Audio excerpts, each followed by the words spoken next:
Hello, everybody. Why does that sound like Billy Madison? Well, I like milk. I don't know what's the line. What does he say? He's going to be a soccer player. Yes, he is.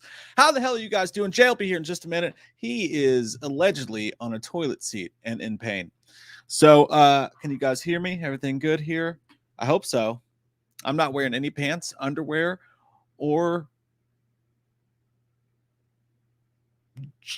holy water to protect me from Satan. So I'm ready to be raw dogged, ready to talk about Saul, y'all, is what I meant to say. How the hell are you guys doing on this October the 3rd, 2023? Feels good to be here with you inside, with together. And we're going to have a good time. It's going to be a great time. I see ads and Goofy Goober and Tomo. What's up, you guys? J3s, Christopher Sampson. Fly me to the moon like that bitch, Alex Crampston. Wild Willie, Will McSwain, looking handsome as ever. Gigi, Jasper, what's up, you guys? How the hell goes it? I hope you guys are doing wonderful. Mr. Clumps, he did see Saw X. Maybe that's what gave him the screaming demons. Who knows? Who knows? What's up, Joe? Sir Cott? Mike White. We got 2 Mike Whites in this community. How weird is that? It's crazy. Oh my God. We're going to have so much fun tonight. I can't wait. We are going to do all the spoilers for Saw 10. And afterwards, we're going to rank the entire franchise, tier list wise, with sex on it and stuff like that. I don't know, JT. I don't know if I'll end up doing the whole assembly cut. I kind of forgot about it, to be honest with you. I did that one video about the opening, and I just kind of forgot about it. Shit moves fast, man.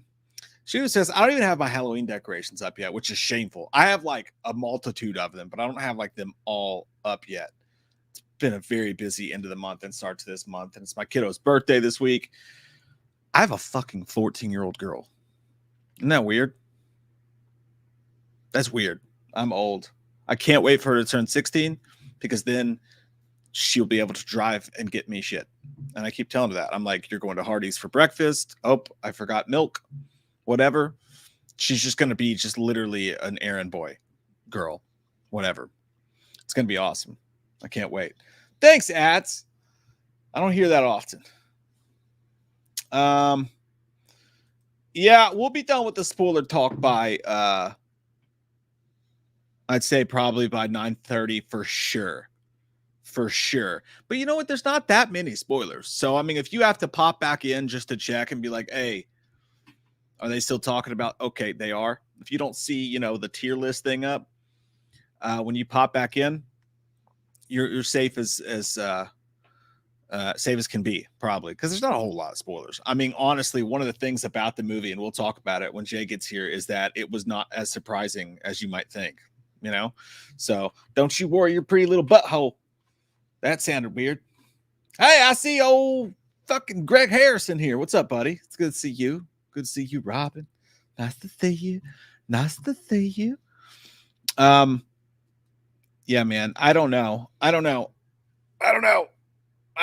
got a lot of shit from people about my opinion about Saw 10, and I didn't even hate it.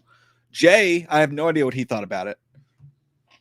But knowing him, he either loved it or he's gonna shit it to the moon, and then everybody can yell at him for a while.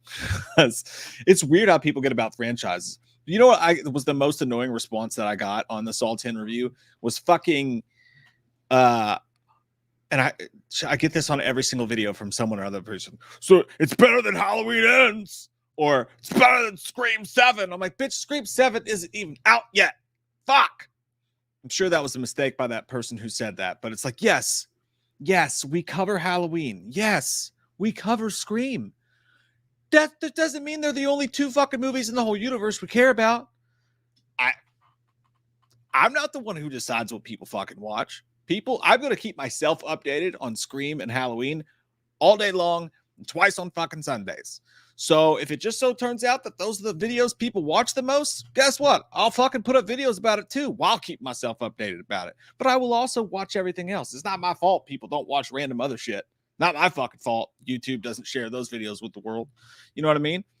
So come on in. I see y'all here. It's okay. I know we're yelling at each other at the dinner table, but just come in, sit down, have yourself some biscuits and gravy. It's going to be fine. I'm just kidding. It doesn't actually make me mad in the slightest. I'm just like, wow. You can't even argue with what I say about the movie. It's just like, it's better than Halloween Ends. Blah. It's like, I didn't fucking write Halloween Ends. I had just as much problems with Halloween Ends as a lot of people did. Okay? It just happened to align with my personal tastes. I would have liked to see what you guys wanted to see too, but what they ended up doing just made me, I'm not getting into that fucking argument again. I ain't fucking doing it. So you just skip your pootie right out the front door. That's what you think we're doing. Don't even get me started on fucking Scream 6. It's fucking good, goddammit. I'm kidding. If you didn't like it, it's whatever. But to come into a video about nothing to do with that and be like, what does this guy know? He likes Scream 6. I'm like, oh, does your opinion follow the fucking majority on everything? Because if so, you're a fucking mindless goon. And also, Scream 6, by all metrics, has good fucking ratings. Audience scores, Metacritic, critic scores, box office. It checks every box. Yes, there are problems with it. Sure. Sometimes I come too fast. It doesn't mean I'm not good in bed. And it happens to us all. Squeeze that one in there real quick, didn't I? Didn't even get to 10 minutes of this fucking video before I said that. They're going to demonetize us anyway. It's fine. It's going to be okay, Steve. It's going to be all right. Hey, first super chat of the night, probably just to shut me the hell up. Child of the Corn, thanks, buddy. Said, what's good, fellas? Halloween 07? Halloween 07? You mean like the first Rob Zombie Halloween? Wasn't that in? No, that was 07. You're right. Or Kills. That's a good question.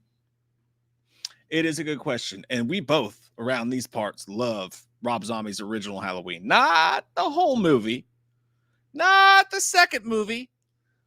But parts of the first movie. Basically, once Michael Myers is grown up and has had his goddamn beanie weenies and is big as shit and mean as fuck.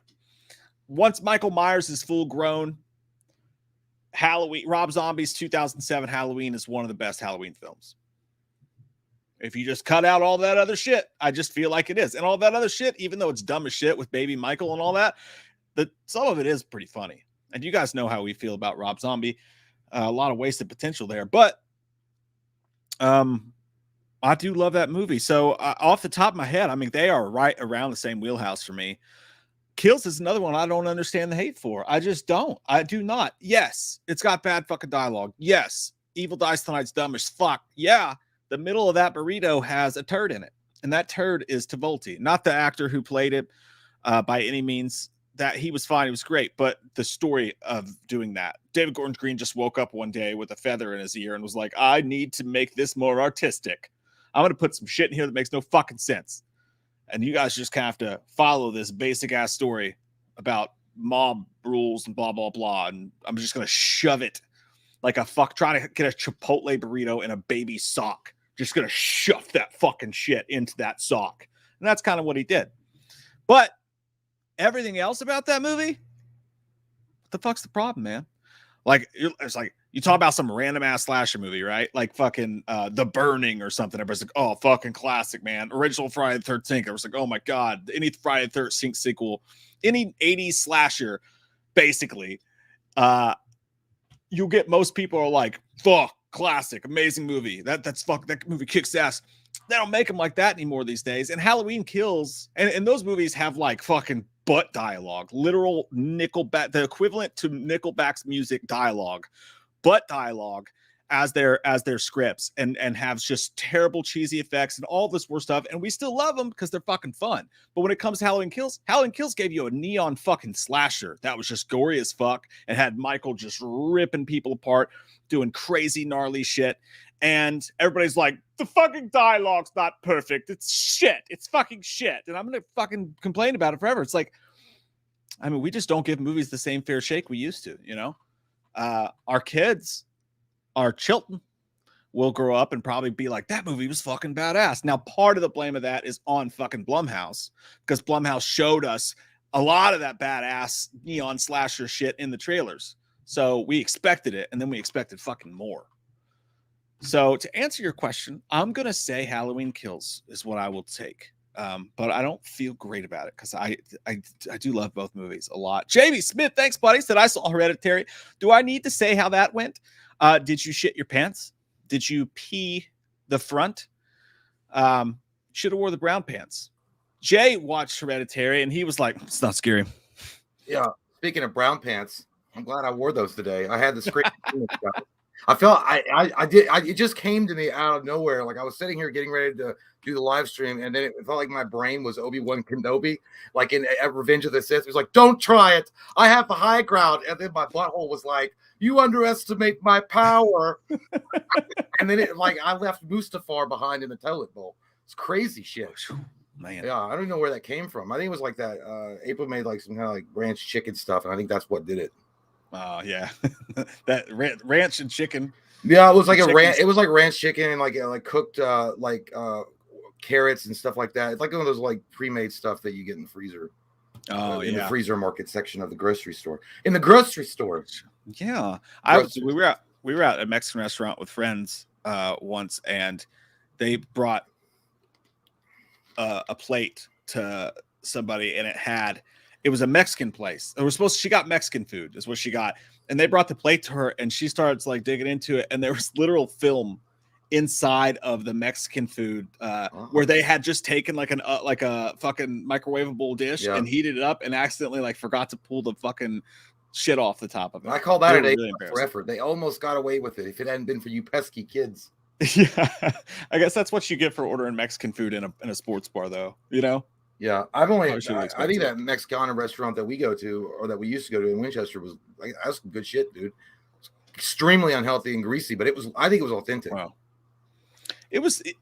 And they have those like every fucking 3 blocks nowadays, but some of them suck. The one in Winchester is good as shit, man. It's way better than anyone here in Versailles. Well, it's like anybody that goes to the Mexican restaurant in Winchester and says, "Yeah, I'm gonna try your steak." You know, that's not steak. That's like that cheap ass T-bone shit that they buy at like Kroger or Save-A-Lot. Ain't no $11. Yeah, ain't no $11 T-bone steak. Ain't no such thing in goddamn world.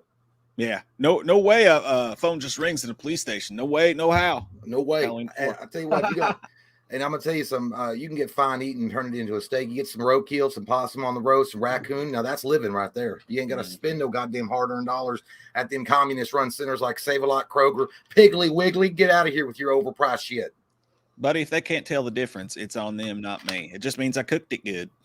You know what's so weird, dude? Is we don't have a Piggly Wiggly in Kentucky.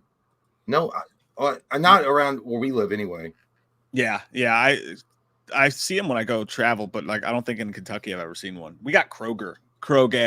Yeah, we got Kroger. There's some. I got some Winn-Dixie, and then we got Save-A-Lot. Yeah, Save-A-Lot's rough. Whew. Yeah, it's not bad though. If you're just gonna, I mean, I've been in there to pick up some like cheap ass shit. I mean, that's where I found Dean Cream Betweens. To be fair, it does matter. Like the version of the Save-A-Lot matters. There's some Save-A-Lots have good shit. Some Save-A-Lots do not. I worked in a Save-A-Lot for a while, made like $6.50 an hour. That was the hardest job I maybe ever had, man. You had to unload that whole fucking truck.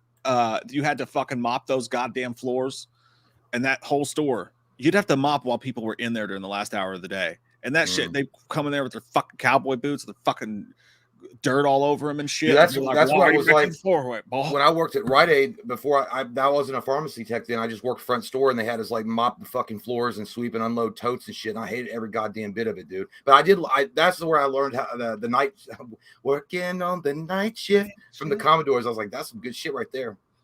And then I always felt like I was in an 80s movie. Like that song would come on, and I was like mopping the floor. I'm like, one day, Jay, don't worry about it.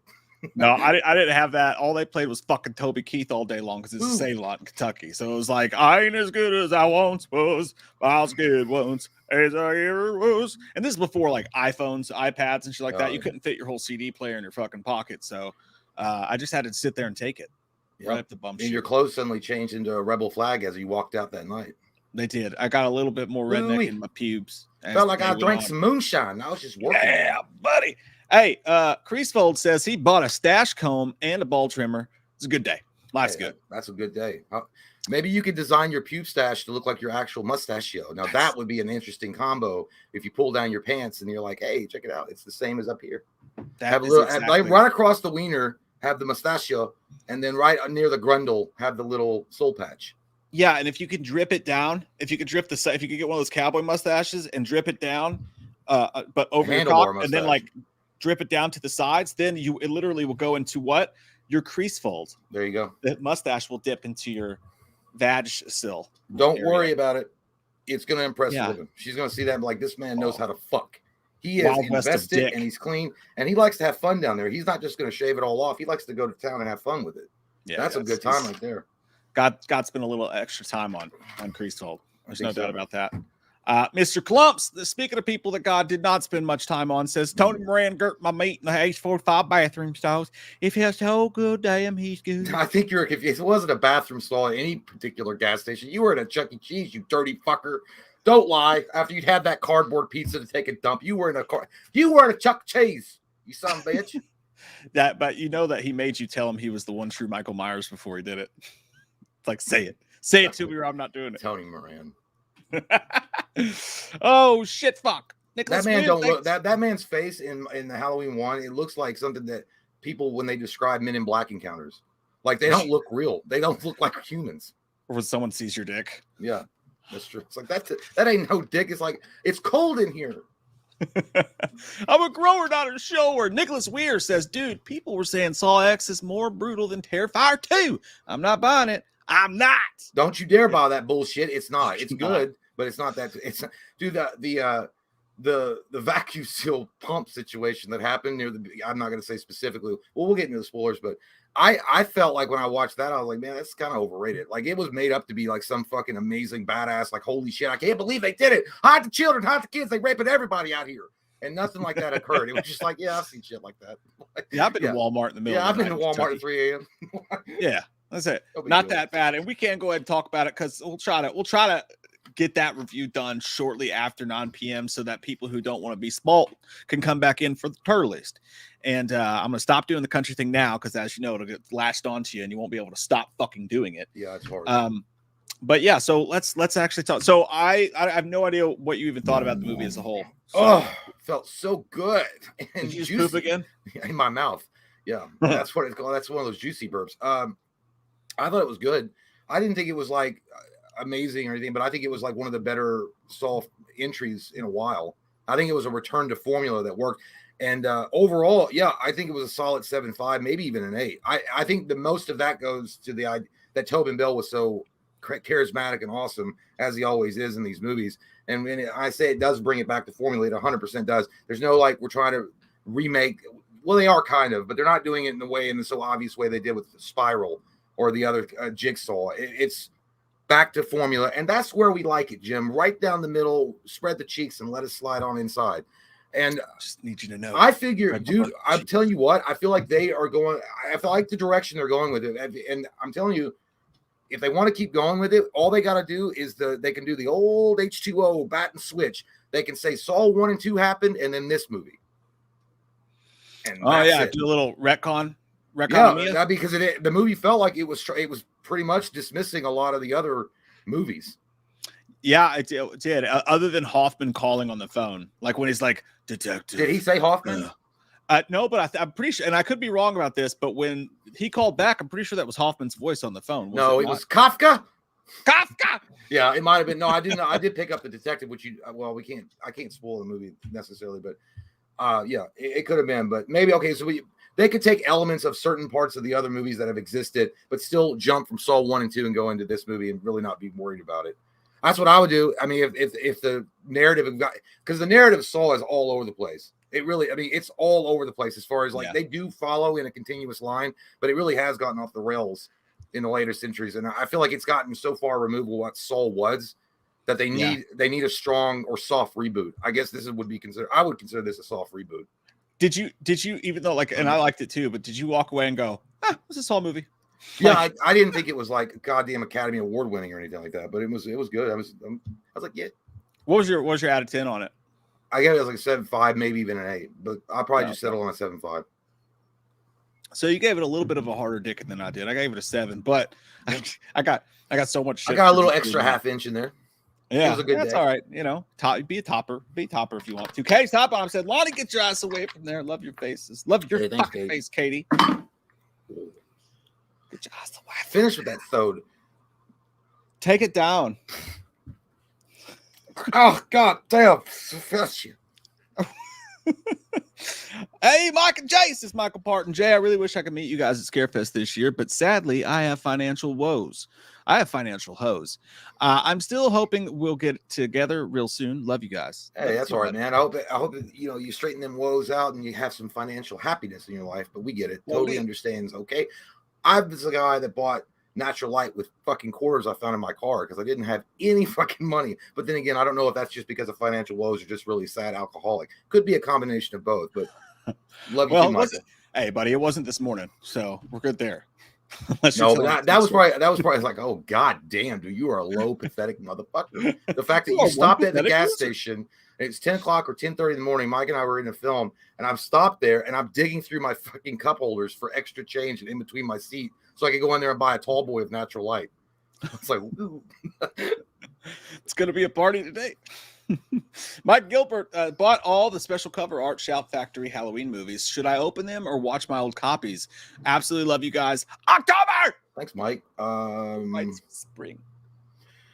I mean, I would say if you've already got the older movies, I would just keep them sealed. If you've already got the movies and you can watch them, I just fucking do that. It just depends on if it's 4K or not. Because like the Shout Factory ones are 4K. And it does, I will say the 4K made a huge difference watching the original Halloween in 4K. Watching H2O in 4K, didn't really do much for me. But watching the original Halloween's really cool to see it in 4K, man. There's a bunch of shit you don't notice. But I'm an opener. Jay likes to keep his cellophane on his toys. I've opened some, more recently that I've gotten. Not my older ones though, I keep them sealed. I keep them separated. I like to play with them and then leave them on the floor for the dog to eat because I'm a fucking idiot. You know what I mean? Dude, James Smith. I tell you what, man. Speaking of like collections and stuff that I shouldn't have sold, I've never really sold any of my stuff at all. And I was thinking about today, the only big amount of stuff I ever one time sold, I went to GameStop and traded in my Xbox 360. And I had a fuck ton of games. Like there were so many games. And I got like $600 to $700 in store credit just so I could get a PlayStation 3 and some games. Because the guy was like, yeah, this is a big ass collection, man. This is probably one of the biggest he's seen. But he's like, if we do a trade right now, it'll probably be $400, $450 in cash, or we can do the $800 in store credit because I wanted the PlayStation 3. And then I did that, and dude, I felt like weird about it because I never had this type of like transaction, like selling my shit in that amount of bulk before.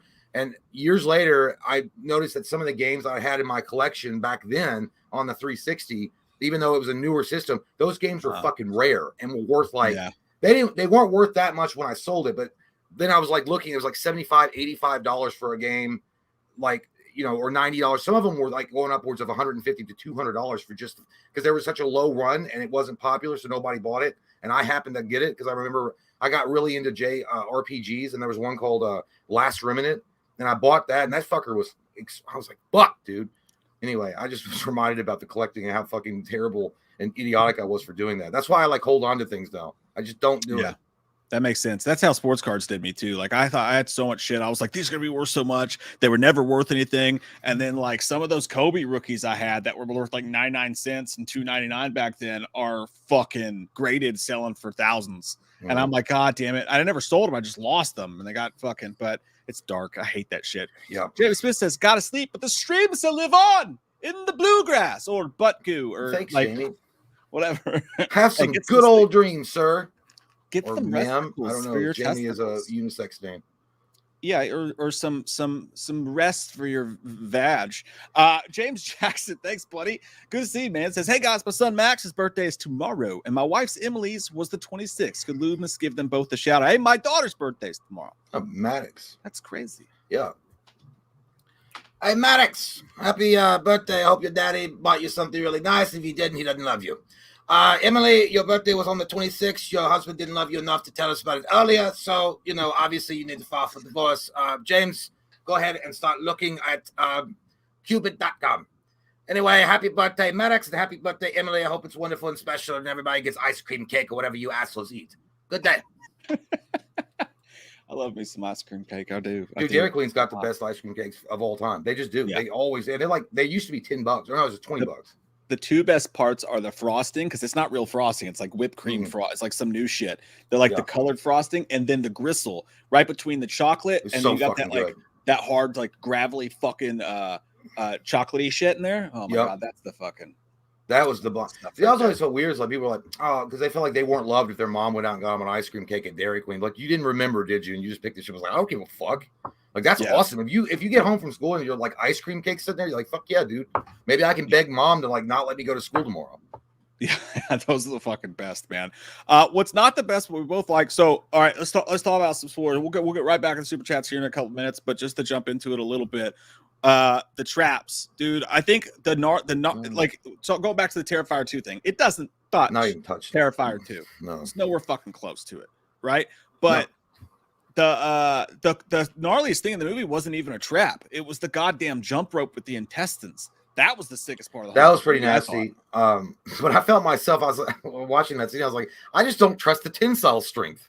Because I was like, it's fucking fleshy, and they were using it in a way I was like, that shit's going to tear, and it didn't. I was like, wow, that's durable, but it handled, your intestines handle so much shit, literally, that I guess it's possible that it would be that strong. But I felt like the part that got me was where I was kind of like Altachi, was the part where the brain self-brain operation. I didn't like that shit for some reason. I don't like the skull cracking and then just digging in there like a fat kid going through a fucking ice cream sundae. And I was like, how the fuck are you alive? Like, wouldn't it kill you right away that you penetrate your brain? Unless John Kramer had set it up in a certain way where it was above a part of the brain that you wouldn't die instantly. I don't know. I just felt like that got me go. So that's yeah. But yeah, otherwise it was pretty tame, all the other traps. Yeah, honestly, like, it was tame. Like, it's no Saw 3. It's not as gnarly as Saw 3. It's not as gnarly as Saw 2, in my opinion. Which I don't need it to be. I'm not like dissonant for that. I'm just saying, like, the barf bag thing, you get why they did it, because they're marketing the movie, but that was insane. But yeah, dude, what was gross about that kill, because he makes him take that needle and it starts going like all fast and shit. It makes him do that. For one, there's no fucking way he would have done that perfect circle that he drew. No fucking way. Like, not at all. Like, it would have been way. And when he takes that piece of what got me is when he took that piece of the skull off, and it hit the floor, and it just made that like punk. I was like, this is gross. I can't even watch the fucking scene in RoboCop 2 when they're operating on Kane's brain to take out his cranium, when they're taking out his brain to put in that liquidy shit, and you hear that, and then goes, here it comes, and then they're wiggling the brain out, and then they take the top of the skull and they put it in that little bowl, and you can. I don't know why I don't like that shit. It fucking freaks me out. It grosses me out too. As far as like I don't get the idea where he was like a perfect circle on his. He would have fucked that shit up more than Mike Tyson fucked his face up with that tattoo. Like, it would have been all over the place. Like, there's no way you would have kept a steady hand. Yeah, and they did do the same thing twice too. Like with the leg one was pretty gnarly. Actually, I forgot about that one for a second there. The very first one, where her choice is either to let it cut off her head or she can saw off her leg. And I'm thinking, oh, there's nothing to this. This is same old shit. But what was cool about that one was it was underneath her leg, and she had to grab it and do it upwards. So that fucking feeling of that thing just like grinding inside of your biscuits and going up. And at the end, it was so unrealistic, because at the end, when it got to the top, it just made a perfect cut and fell off. In real life, once she got past the bone, that fucker would have been dangling everywhere, and the skin would have been ripping. It would have been gnarly. At least when I've tortured people, like, it definitely doesn't go that smoothly. Yeah, I don't know what the serial killer seminars they've been going to pick up things, but that just is not the case. Yeah, someone's not dismembered people, and it shows. But they did also do the same gag there, where like they couldn't fill the weight of the basket with enough. Like, the bone marrow was nasty because she stuck it in the bone. I've never seen shit like that before. Like bone marrow, like that. I mean, I know what bone marrow is, obviously, and I know there's bone marrow transplants, but I didn't know that's how it was. It filters it out. I never seen that. That was pretty cool to me, but yeah, that didn't bother me. It looked like to be honest, like, it was all right, but it kind of just felt like Halloween Horror Nights exhibit at Universal Studios. Like, you would walk through and see that featured prominently as you went through the haunted house. It just had a haunted house feel to that trap. I don't know. I mean, most of the traps, again, they all had that feel to it. There really wasn't one that really stood out, except for the brain one. That one fucked that because of the zoom ins on it. Yeah, and the way that he had to cut pieces of it off like steak. Yeah, I didn't like that. I thought, and it was like, well, I can't. Yeah, well, he had to put so much. I thought it was going to be more of his brain matter, and it turned out to be. I guess he only needed the one. I don't know, or maybe if he cut out a big whole fucking chunk of it, more of it, it would have fit. I don't know. I was confused about that too. Like, well, I mean, how do you know he's not going to cut off the piece that he needs to survive? Like, he's not just going to go fucking brain dead immediately. Like, well, because I think that what happened was, I'm assuming, and again, I'm making up headcanon just to fill in the plot line, maybe, or the plot hole. Maybe Kramer, because he is a really super smart guy, he put the part of that where he had to cut that shit out exactly in a part of the brain that if you take it out, you're not gonna brain dead yourself. You're not gonna kill yourself by cutting that piece out or something. I don't know. That's the only thing I can assume, because there are, like, and he's right. I mean, I've actually heard that where people have had half a brain and they function normally. Yeah, and don't get me wrong, I heard the whole part about him being like, you know, the brain is resilient and all this shit like that, but still, it just didn't. Yeah, that was, whoo, god damn it, shit. I'd just rather die. That is one of the traps that I would go, not doing it. I'm just gonna let it eat me. Like, I don't know, man. But what happened to him was, holy shit, that mask clothes on his face, and then that red hot shit. I mean, just imagine that going into your fucking. I thought though. Red hot chili pepper. Well, yeah.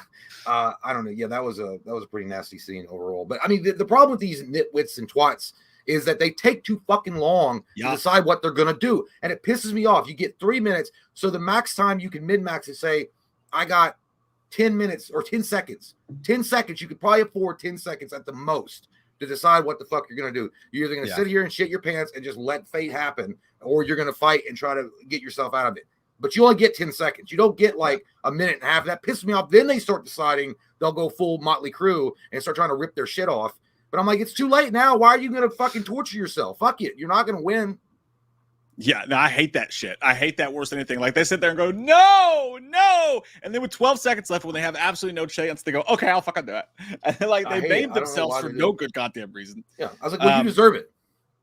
I can't believe no one's jumped back and like switched that around at any point. Like, we're not going to do that this time. But the traps, I'm trying to think of other ones. They're all pretty fucking. Well, the one at the end with the boy with the waterboarding thing, that was super tame. But I mean, it was more of a fucked up thing because a little kid in it. But but otherwise, yeah. And well, I did like, and then one at the very end of the movie, the very, very end of the movie was kind of like, what the fuck is this? Is this an escape room now? Like, what the fuck is this? Like, it didn't even feel like, it just felt cheap. That felt like it was like, we don't really have any more super cool inventions to put in, so let's just do this real quick. And also, I will say, one of the coolest things, I don't know if it's the coolest thing, but it was pretty damn obvious in this movie, more so than any of the other ones. John Kramer has absolutely 100,000% become a sort of mad scientist Punisher. He's absolutely an anti-hero in this one, in my opinion, because I didn't feel bad for any of these motherfuckers, not even the junkie. I didn't feel bad for any of them because of what they did and what they were profiting off of. And I don't care if that bitch, she probably had a really fucking sob story, but the fact that she took fucking money knowingly doing this to people, fuck that. You deserve every goddamn bit of it. Yeah, she was just doing it for the cocaine. At a vet's office, shit, go big or go home. You're gonna fucking snort fucking vet coke. Yeah, like, or whatever that drug was. Yeah, it was just a drug thing. I didn't feel bad for her either. Like, the whole time he was just like, she's sweet, so I would buy her. It was Amanda. I almost said Amanda Bynes. Amanda Bynes would probably fucking fit in this movie really well, but no, not her. The Amanda, the actress that plays her, the one that felt awful for her. And I was like, oh my god, here we fucking go. Like, do not betray John, you dummy. Because this is like, to me, this movie is a revisionist. There's a lot of revisionist stuff going on because I didn't even know what time frame I was in because she was a lot older. They didn't do age regression or CGI. So Amanda was a lot older in this one. They just gave her that fucking wig. Yeah, John was still, he was still alive. And then she'd already been helping him for a while. So you don't know where you were on the timeline, really. Is this taking place in between something? But I feel like what they were doing, and I would have done this too. It's like, that's exactly Saw 1, Saw 2, Saw 10. Just fucking do the H2O effect. Just fuck the other movies and do that. Yeah, and the whole thing with the man got on my nerves too. That, like, so when the movie starts out, and like, we knew it was going to be like this is like, someone said it in the comments. It was like that. It's basically one line of dialogue could have explained this. Jigsaw has cancer. He's going to do this testy treatment. Yeah, he was going to get his balls checked too. Definitely. Yeah, you got to make sure you can check everywhere. No, he's going to do this sketchy experimental surgery that Yeah. could save his life, and he goes up there and basically gets duped by these people, and they were just doing it to get his money from him. It was a faulty operation, all that shit. So he decides to put them all in a room and kill them all one by one. It's that simple. They take a really long time to explain it, but like I just feel like that part of the movie I liked. I like the first half of the movie the best because I don't see him as an anti-hero myself because I know who he turns into and what he does, and he's such a fucking hypocrite who's full of shit. But like you said, in this fucking movie, they did do a good job of, for a long time, I got one big qualm with that I'll get to, but like while he's killing those people specifically, when you watch him go through that and like the way that they duped him by showing that fake ass DVD on the screen, and he thinks he's getting wide open medical surgery while he's wide awake. Yeah. And then his face when he goes in and he sees that it was all fake. I felt bad for him then, and he acted the fuck out of that too. Yeah, Tobin Bell is awesome, and but I feel it's the same. I feel like he was doing the same thing that a lot of people that have been in his position and been duped by scam artists, like he was, and it happens more than you think, would love to get their hands on pieces of shit like this, and not just them, like pharmaceutical executives, like companies like that keep treatment away from people that need it, and just do the same shit. It reminded me a lot of what Gerard Butler did in the movie where he took over because he's saying, you guys can't fucking punish these people, law-abiding citizen. He did the same shit. And he was that, again, I feel like he was an anti-hero. Some people would call him a fucking terrorist and say he was hypocritical, but he wasn't. I feel like he was an anti-hero. That's exactly what I think John Kramer was in this movie. The same fucking thing. And I couldn't remember which one either, but it takes place after Saw 1 and before Saw 2. So that's when this one took place. But yeah, and I agree with you. I think this is Tobin Bell's best performance as Jigsaw for sure. Because for one, it's one of the few movies in the entire franchise that actually lets him be the star. Like, you know what I mean? Like they actually focus on him. They let him act. And he was so fucking just relatable in that first half of that movie before Amanda gets involved and all that dumb shit. And I honestly think that was probably the worst part of the movie for me was the Amanda stuff because like I get what he's going through, but I don't get their relationship together when they're having that conversation. I think it's like a father-daughter thing. Yeah, but it's so fucking dumb. Like he's a cult leader to her because he the only reason she did it because he put the fucking clappity trap on her head. And then not only that, but she's part of the reason that he became Jigsaw in the first place, and she knows it because she hit his wife with the pregnant wife with the door. Yeah. Well, I feel like Cecil do that. I feel like, but she's explained it before, but she said that he made her value life in a way that she bought into his doctrine of what life means, but at the same time, I get it. He definitely was looking for. Yeah, but I mean, he was looking for a replacement. This was the idea for the studio. Tobin Bell is an older guy. They can't keep doing it. So let's just. I tell you what, that was never going to work. I tell you what, though, I watched this Saw 10 movie and I was like, man, I would be fine with it. I think that that kid at the end when they're walking away into the sunlight, which is fucking stupid, by the way. I didn't like that part at all. It felt like you had something gnarly going, and then it just kind of turned into like fuck it.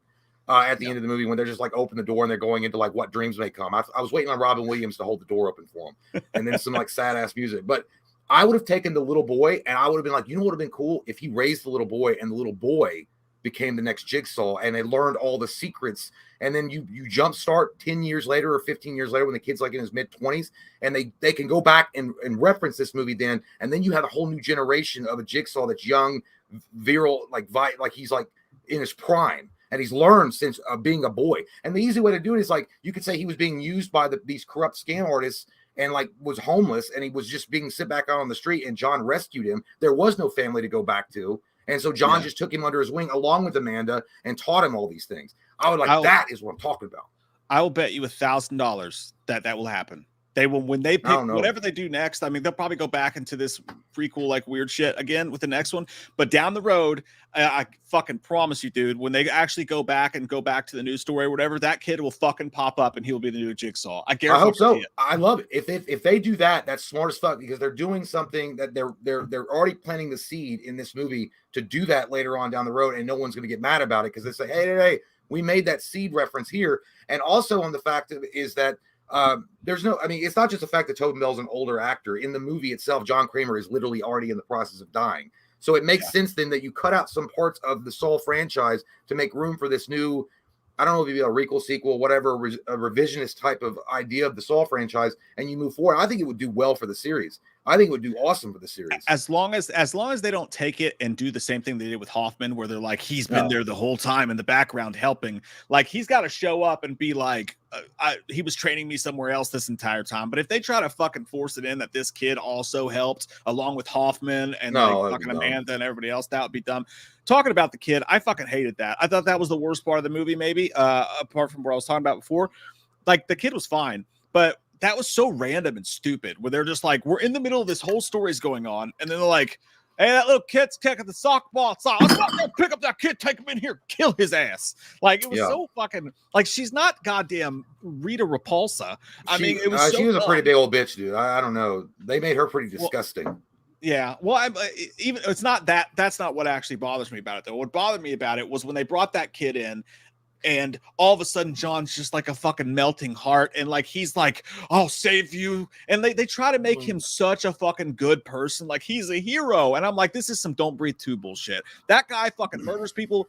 I've seen him put fucking at least 2 kids' lives in peril, and that had to escape him. He's not a good fucking person. I think the idea that the boy was literally a complete innocent. He even felt bad for the girl that got herself out of the trap, and then the bitch killed her. And he's like, she deserves her chance at freedom. I don't think about John Dr. Lawrence Gordon's daughter that he was going to have killed. Well, I don't know.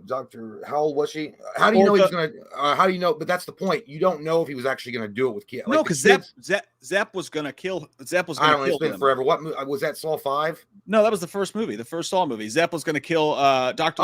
Yeah, maybe. But you know what the weird thing is, though? I think he may have known that he wasn't going to do it or wasn't going to be able to do it because he had planned out all the other shit. I don't know. The point when you go into what ifs, or because at the end of this movie, the fact that he set all this shit up like he was fucking like super uber genius. Like they never really discussed whether or not he was a student of psychology and he just knew these things inherently, that he had studied people for such a long time. It was, he was a civil engineer and an architect. So I don't know. Maybe he picked up some fucking classes at the fucking local community college. I don't know. But I feel like the idea with a villain just saying like, I'm not going to, like Michael, for a long time, people assumed he wouldn't kill a kid. And I guess in the first one he didn't. And then was it Jason? There's one of the horror icons that won't kill kids, or they don't fuck with children. I don't know which one it was. Huh? It's definitely Freddy.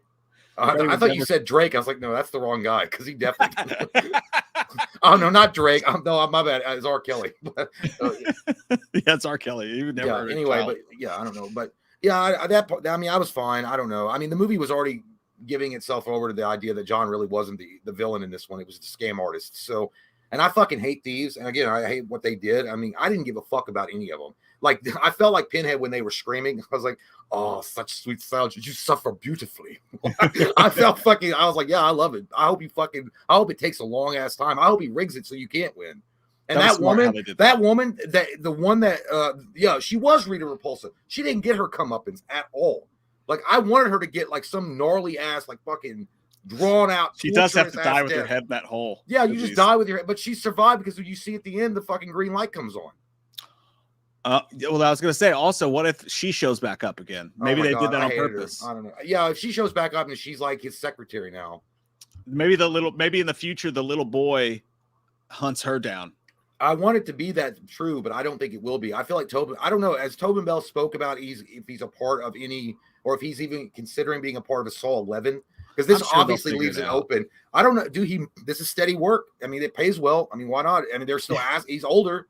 So it's like with Loomis. He was like, I'll fucking do Halloween's. Yeah, maybe he loves it. I mean, I don't know. I mean, which is great. But I don't, at some point they got to think like long term. And I would put that idea of the little boy in and move forward with that. Yeah, at least maybe do one more movie with Tobin and then fast forward it. They really went out of their way to put that kid in the plot. You know, I think there had to be a reason for that. And they were probably thinking, all right, but seriously, like we can only go back and do so many in between movies. Like, how are we going to take the franchise forward? I kind of wish that someone would go fucking let Hoffman out of the fucking bathroom and Hoffman could just go, because Hoffman turned into a fucking slasher. I liked Hoffman a lot. I thought Hoffman was pretty damn good. And I hated what happened to us. I felt like his character was going to throw him away, but I liked him. I did like him quite a bit. But I don't know if it's been a few months since I've seen all the Saws, but I don't remember which one it was. It's one of the best endings of a Saw movie I've ever seen. Is when he's going down after they think he's in that box, and then he's like sinking down under the ground as the guy that thought he caught him is being crushed. and then he just looks 5. away. That was fucking 5. awesome. I love that shit. That was one of the best endings I've ever seen. Yeah, but yeah, when we but do as this far tier as list, we'll go through the plots of each one, so that way we're because they do run together, man. They run. I can't together a remember. I mean, lot. it's been months. I only remember certain scenes and segments. Saw 1 obviously is easy to remember, and Saw 2 pretty much. But I will say the other thing that annoyed me about the Saw 10 movie. I mean, like I said, it sounds like I'm giving it a. I'm not. There's not that many things to buy. It's still a solid 7.5. But I also didn't like with Amanda. There's one scene in particular, and I'm like, you've learned so fucking much. How in the goddamn did you get stupid crayon coloring all of a sudden when she's like, well, maybe she's telling the truth about her father, John? You fucking know she's not. Goddamn. Like, you're one of those apologists that work for Ellen, aren't you? When she was treating her staff like shit. She's like, Ellen's great with a black eye that she hit you in the face. I really just, dude, I don't like the character of Amanda. I really just don't. And nothing against Hershey Hawshank. I can't remember her name. Hershey Hawshank, yeah, she was a swimsuit model in 1974. Hilary Swank and Shawshank Redemption. Shawnee Smith. Nothing against her. She's great. I just never liked the character of Amanda. I always thought it was really dumb the way they did that. That being said, this movie was the same thing. I really don't see the point for us to go back and do all that shit with her.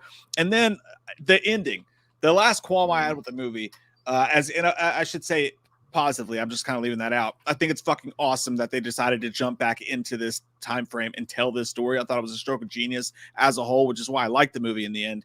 But the end of the movie, dude, when her fucking boy toy shows up and he's running through there with the gun and all that shit, that's where it went just fucking down for me, because I was like, now we have to go back, and they needed a twist, right? They needed to do a twist, and the whole twist was like, he was her boyfriend all along, but Jigsaw expected it, and he wired the money.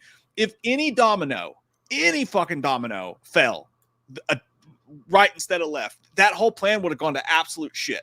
Yeah. So, like, there's no fucking way that he, as you were saying, could have fucking known that was going to work out that way, especially when he didn't expect the kid to be there. So you're telling me he has all these minute fucking perfect little details down, and he didn't think about that kid who goes out and hits that same wall with that same soccer ball every fucking night? Unless he's an uber genius. I mean, I guess. I mean, I don't know. I mean, I think I always call it's obvious. It's plot armor. Like, that's what it is. It's plot armor. It's easy to explain away. Oh, it just, that's just the way it was. So they don't really have to go into the detail. Like, he's like goddamn John Nash sitting there, like, reading patterns in the way that people move and think. I'm fine with it because there's been a lot. I've watched, like, what's that movie where Kevin Spacey acted like he was like mentally slow, and then he like starts walking normally, and that was a badass ending. And he planned all this shit. Usual Suspects. The usual. I mean, he planned it all out to the T. I mean, he knew how things were going to shake down because he knew the personalities of the people he worked with and how they were going to set things up. And we don't know how long John Kramer had been studying these people. Again, I'm also filling in like blank spots and plot holes so I can have a better headcanon understanding of it. But I think generally speaking, and you see it in a lot of horror movies, it's just plot armor. Like they don't have to explain it because it is what it is. It does what it does. Yeah, so I'm looking it up right now, by the way. Did you see the post-credit sequence? Because I didn't. I totally fucking forgot. No, I didn't even know they had one.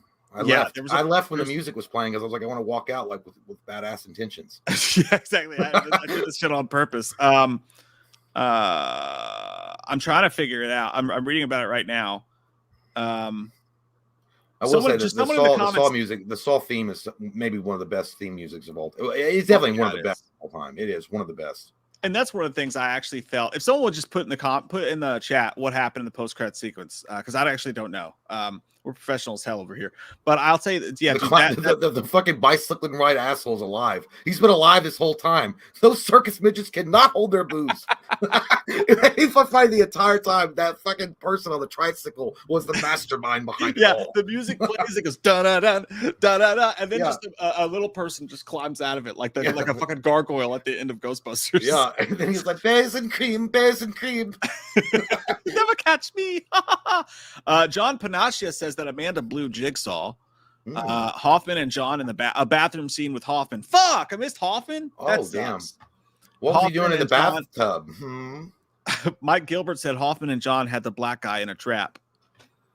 The dude from earlier in the movie, I guess, who showed him his scars, who was like, the asshole that led him there. Yeah, that was fake. Yeah, that guy was in on that scam too. Oh, so Hoffman may come back after all. Fuck, I wanted to see that. Shit. So this tits. definitely okay. So this whole movie is definitely taking place before Saw 6. Yeah. Ben Whitmer said Vin Diesel tells Hoffman that he has family. You know what? The ending with the goddamn sun setting and the three walking out, I actually wouldn't have. I would have said that would have fit perfectly if you just had a voiceover with Vin Diesel. Family never leaves behind family. We might be from different backgrounds and not related by blood, but family's family. And then have like, it's been a long That's what I was gonna say. They could have had John Kramer driving off like that Paul Walker thing, driving off into the sunset while that song plays. Oh, dude, I would have had him driving down to the sunset, and when they split, it would have been the guy on the tricycle splitting up because John wants to leave behind the Jigsaw life. As soon as the car goes out of frame, you just see the tricycle slowly go the other way. Dude, it's so funny. Every time I see that the fucking Jigsaw, I don't know what they call him. There's an actual name for him, and I never can remember. But the Jigsaw clown on the tricycle, I always think of that fucking viral video. Is like, want to play a little game, and then the tricycle falls apart. He falls on his ass. Like that's classic as fuck, dude. I don't know. Every time I see him, I'm just expecting it. But anyway, yeah. Overall, it's still a solid movie. I mean, I think Saw purist fans will like it, and I mean, people that maybe have fallen out of the Saw movies for a while because they've gotten too generic or they're too just they're trying too many different things, too many cooks in the kitchen kind of thing. Though it's back to basics, so I think you'll love it. So yeah, I mean it's definitely, for me, it's a rental. It's worth the rental price. It'll be like $5.99 when it's available on Amazon, so it's worth that. Yeah, and I even think it's worth going to see in the theater. I mean, it's going to see a movie during October. It just feels nice. Yes, no. I do. I would go see it in the theater. I'm not saying if it is or is not on the high seas. It's not my job to find that. Captain Crutch will find you for you. But where's the rum gone? Where's the rum gone? I liked it too, but I got ripped apart for not blowing it like it's the greatest fucking movie to ever happen to horror. It's that serious about. It's a Saw movie, dude. Like, yeah, dude.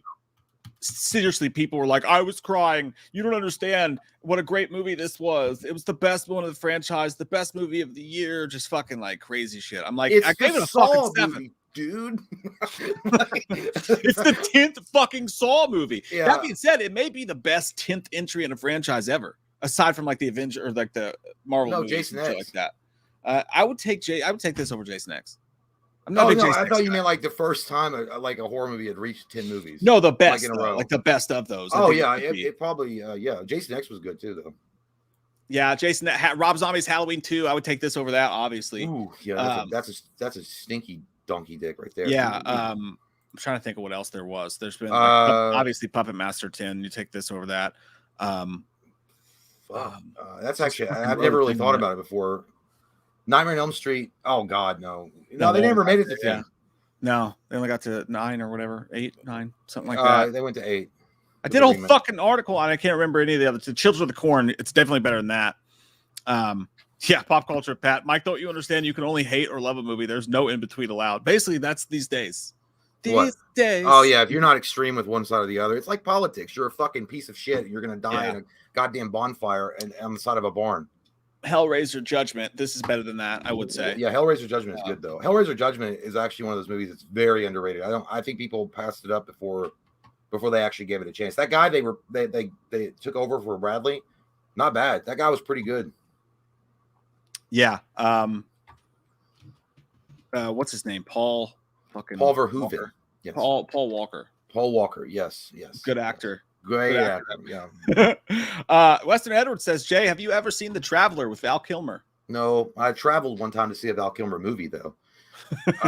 No, I've never seen it. I love Val Kilmer though. Love him. Yeah, he's a very good person. Actor. He's a good actor. I like his jib. I like the cut of it. Friday the 14th says, hey, Mike and Jay, are y'all excited for Five Nights at Freddy? Also, can I get a shout out for being a newbie on my YouTube channel? See you guys in Lex. Hey, newbie. Quit before you fucking get ruined by the internet. Quit. Yeah. Run away, Wayne. It's a fucking vicious cycle, this internet thing. Look at cherish it. Yeah, dude. Yeah, go back and look at 10 years ago and then see what's happened. Good luck, man. I hope you do well, and I hope your channel blows up and everyone blows you. I hope it's great. But Five Nights at Freddy, Well, Mike's the same way. I know of Five Nights at Freddy. I never got into the games though, so I don't really know the lore that well. But so I mean, I don't know. It's like one way or the other for me. I don't really have any feeling towards it. Yeah. I feel the exact same way. I never knew anything about the games. What scene are you on in the gay porn that you keep watching? I was trying to fucking load this goddamn. I thought you were watching a football game. No, I was like, is there a game on Tuesday? It's Tuesday, Jay. There's no football games on. I thought they had Tuesday night football. It's Thursday night football. No, I wish they had Tuesday night football. Tuesday night football. No, I'm trying to get. I have another monitor over here on my desk. I'm trying to get the thing up. I just think that trailer looked like balls. Like, I would be honest with you. And I'm not really happy with what Blumhouse is putting out lately. The shit that they're putting out is just weak sauce from Poopy Town to me.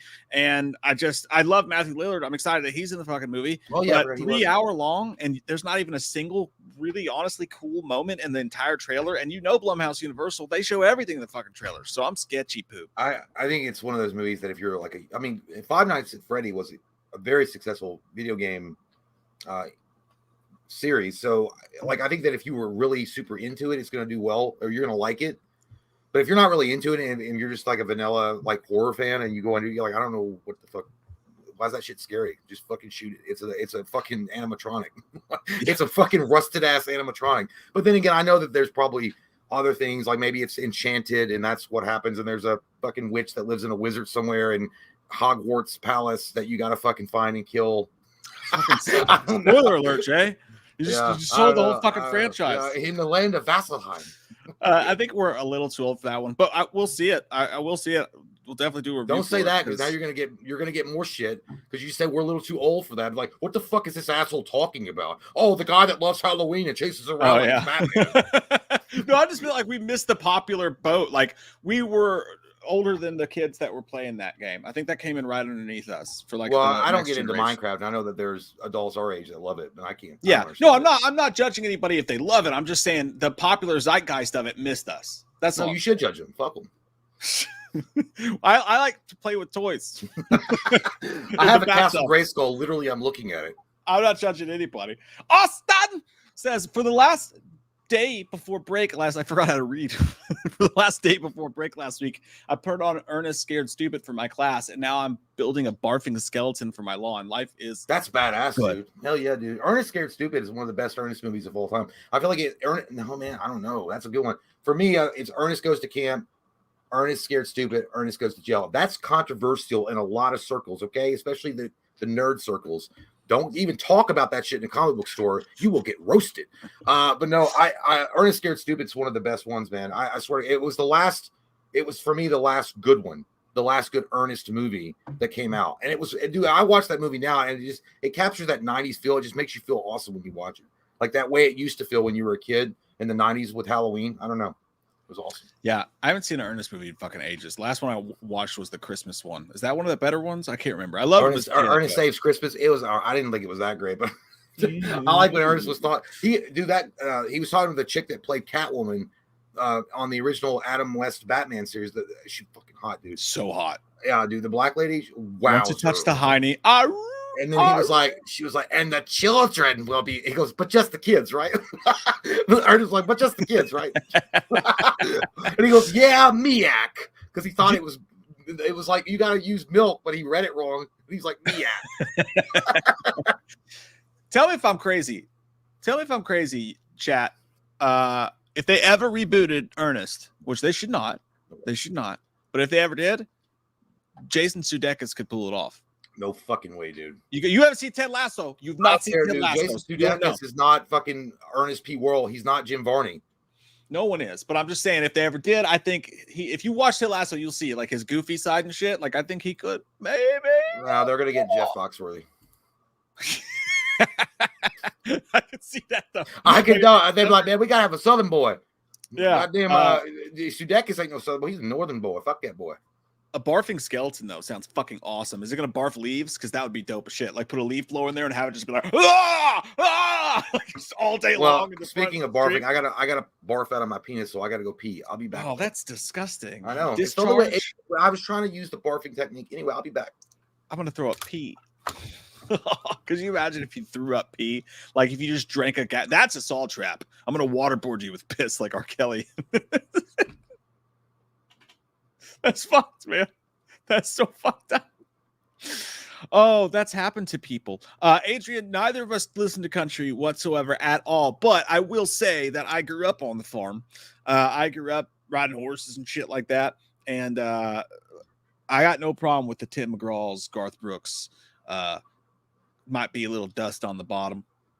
Bottom on the bottle. Don't let it fool you about what's inside. Yeah. That song. Those type songs. I like old 90s country. Yeah, I like that shit. I don't ever like listen to it, but if it comes on, I'm like, boot scoot and boogie. Have tried to do some Friends in Low Places karaoke multiple times. Never did it well.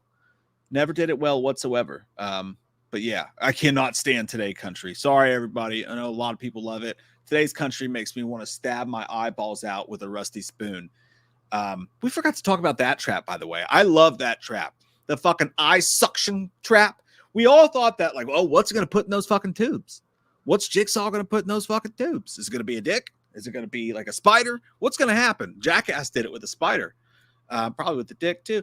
But like when it sucks, the suck zone, it's sucking my will to live.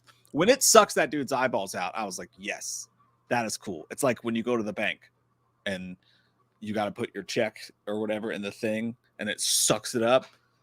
That was really cool. I enjoyed that. But like, yeah, Terrifier 2, if it were Terrifier 2, they would have made that guy put his butthole up to one of those things and just like pulled out. I don't want to think about that. That's fucking disgusting. And you should be ashamed of yourself for what's going on in your brain right now. You understand me? Cold Candler says, I feel like Ben Tramer getting hit by that car every time I hear or see something about Taylor Swift dating Travis Kelce. Dude, look, I am a Tay-Tay fan. All right.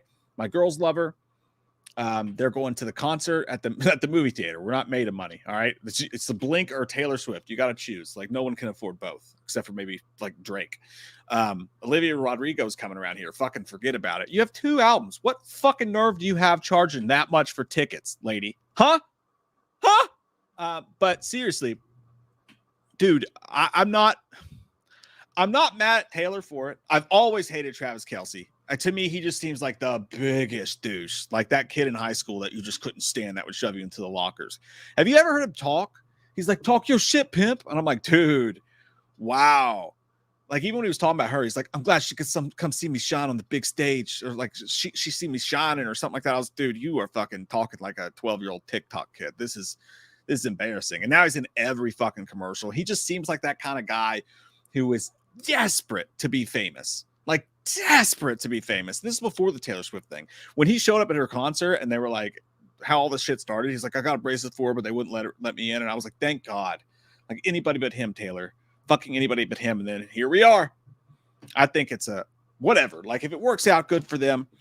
I don't get sick of seeing Taylor, but I do get sick of watching the NFL just be shameless. I mean, dude, that shit was annoying as fuck. It was every 12 seconds. They were like, look, Taylor's in the booth.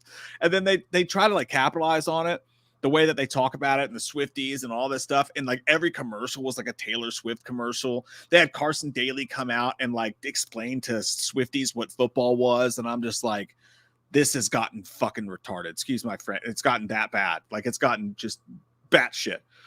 I don't blame her. It's not her fault. But it's crazy, dude, that Taylor Swift is so fucking famous that she walks in a metal detector to the stadium and they literally cut out Ryan Reynolds and Hugh Jackman and Blake Lively. Like nobody even fucking mentions Deadpool and Wolverine standing right there. Right? They're just like, oh, it's Taylor. Like they were fucking chopped liver. That was crazy, dude. But yeah, it's wild, man.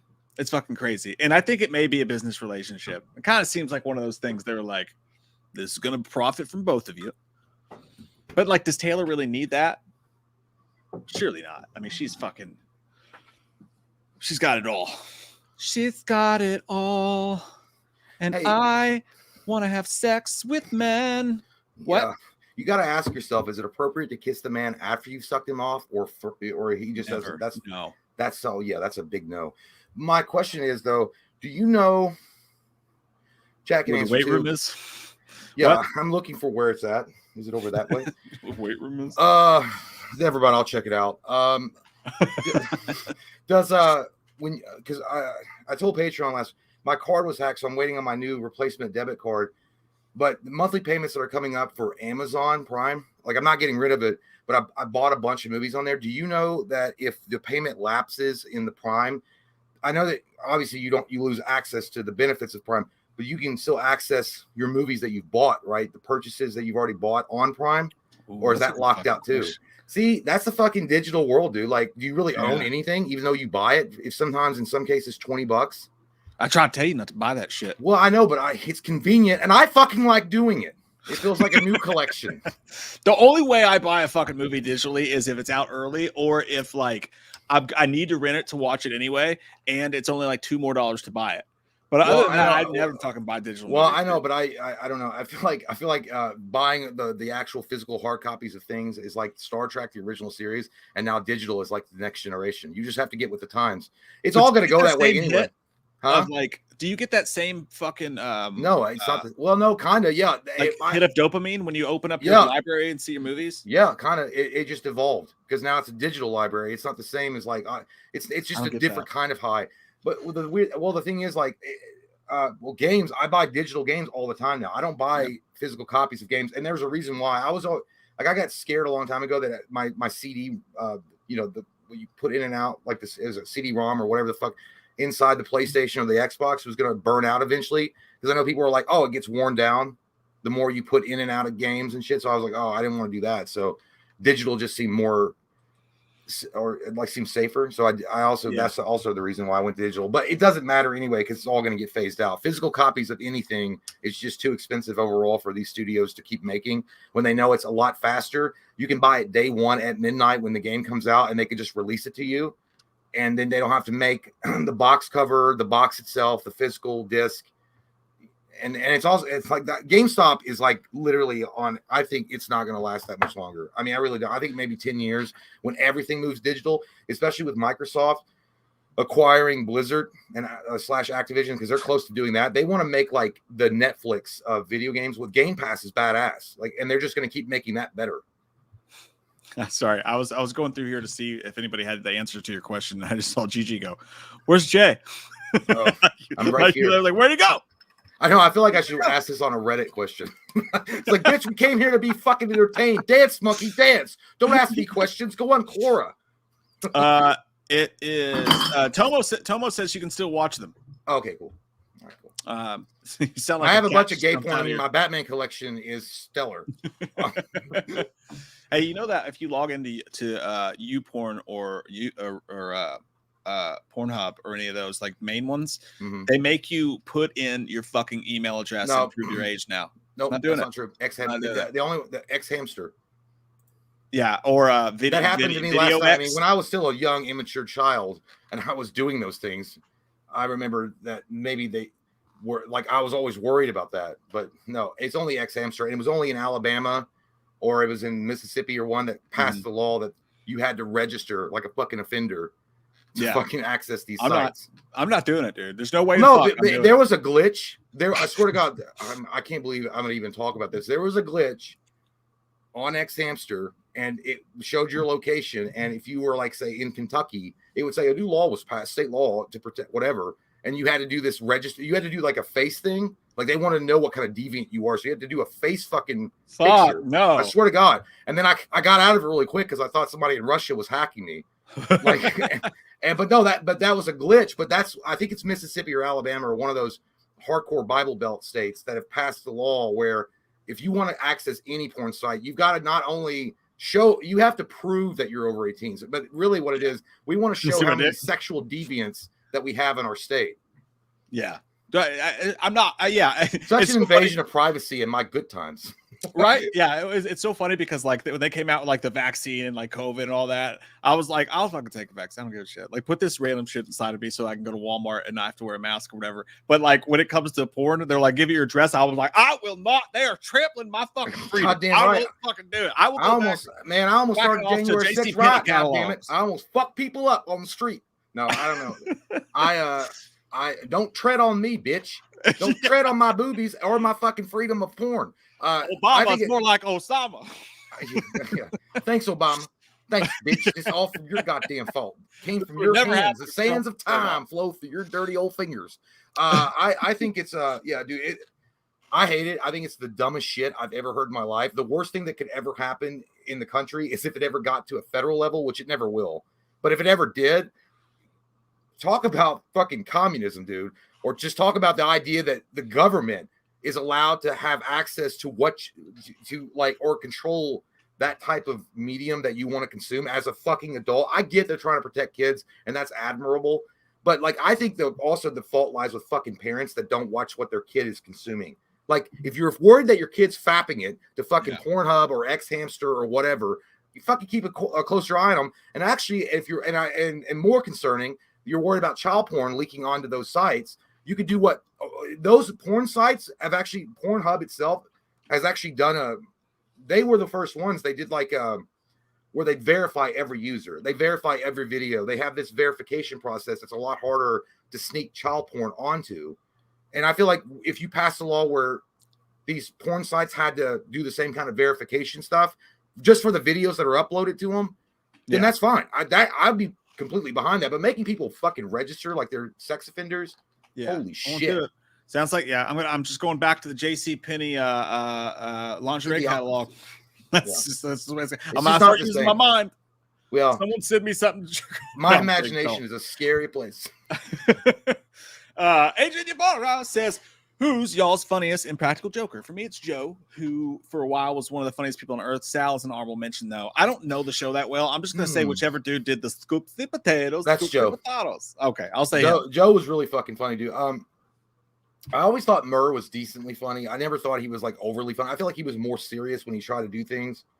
So it didn't really come off as like, because he laughed at the jokes before, more so than the other ones, and he really wasn't committed to them, so they didn't really work. Q was okay, but Q also had a very serious, serious type of approach to it, because he was doing stuff like Comic Book Man. I don't feel like he was funny at times. I just don't. But it was always a tie between Sal and Joe, just because Sal had an infectious laughter and he could do stuff that was really funny.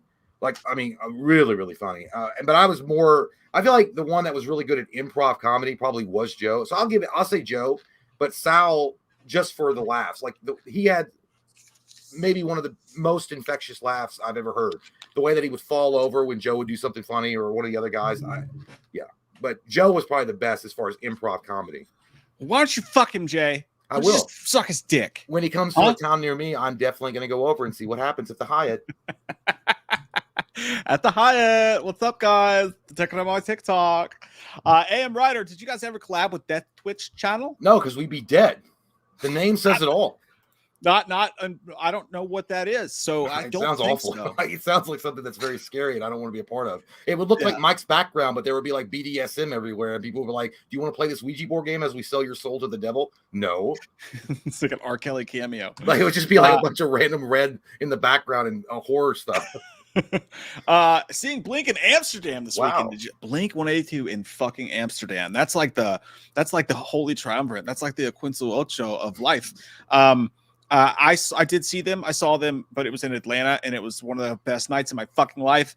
Dude, you're so lucky. You're gonna get to see them play the brand new songs. You're gonna be one of the first people to ever see them play those new songs live. I'm so jealous of you. You're gonna fucking love it. Tell us how it goes, man. Enjoy yourself. Yeah, you're lucky, man. Like Europe is like the Pasadena Mall or something. You could just like go to different countries and just walk there. United States is huge, dude. You got to fly and fucking takes like 1,000 years to get to anywhere, and it's expensive as fuck. But literally in Europe, you could just like go by train, and like have a soda pop and like $100 and be good. Yeah, and like hookers are free, and like just got to avoid those fucking East Germany places because I've seen fucking Hostel. I've seen it. Yeah, wear rubber. You don't want to get caught in one of those traps. Wow, Willie says, I miss y'all skits together. Hopefully y'all don't lose touch with each other. Could have at least seen Saul 10 together. Y'all best friends. Says, damn, Willie's like, hey, I don't know anything about you except Willie, I'm upset that you're not doing exactly what I want you to be doing right now. Why in the fuck have you been reading through my personal journal? How did you find it? Yes, we've lost touch with each other. Yes, we don't like each other, and that's why we stay far away from each other, and we only do shit digital. Yeah. and like far True. away because we hate each other. No, literally, we just there's been a lot of like family crisis and situations that have occurred that have caused some roadblocks, and then also just other priorities that have taken place. But Mike and I literally just met last week and filmed some skits and sketches. Yeah, and things like there that. was a skit with us on the channel the day before yesterday.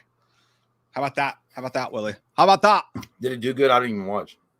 Well, see, that's the problem. Jay didn't even fucking watch Well, it. I don't right? think my view is going to make a I've goddamn been, bit of difference. I've been sweating on this fucking Yeah, if turkey I oven get on for there and 7 my months. fucking YouTube name, Jonathan Jones, like this was the best video I've ever seen, or my alternative account, Tom Peterson, that I actually created a long time ago when me and Mike were struggling for subscribers, and I subscribed to our channel and I would comment sometimes. I'm like, this Fake is awesome. I would say, I thumbs up my own comment too. I was that loser.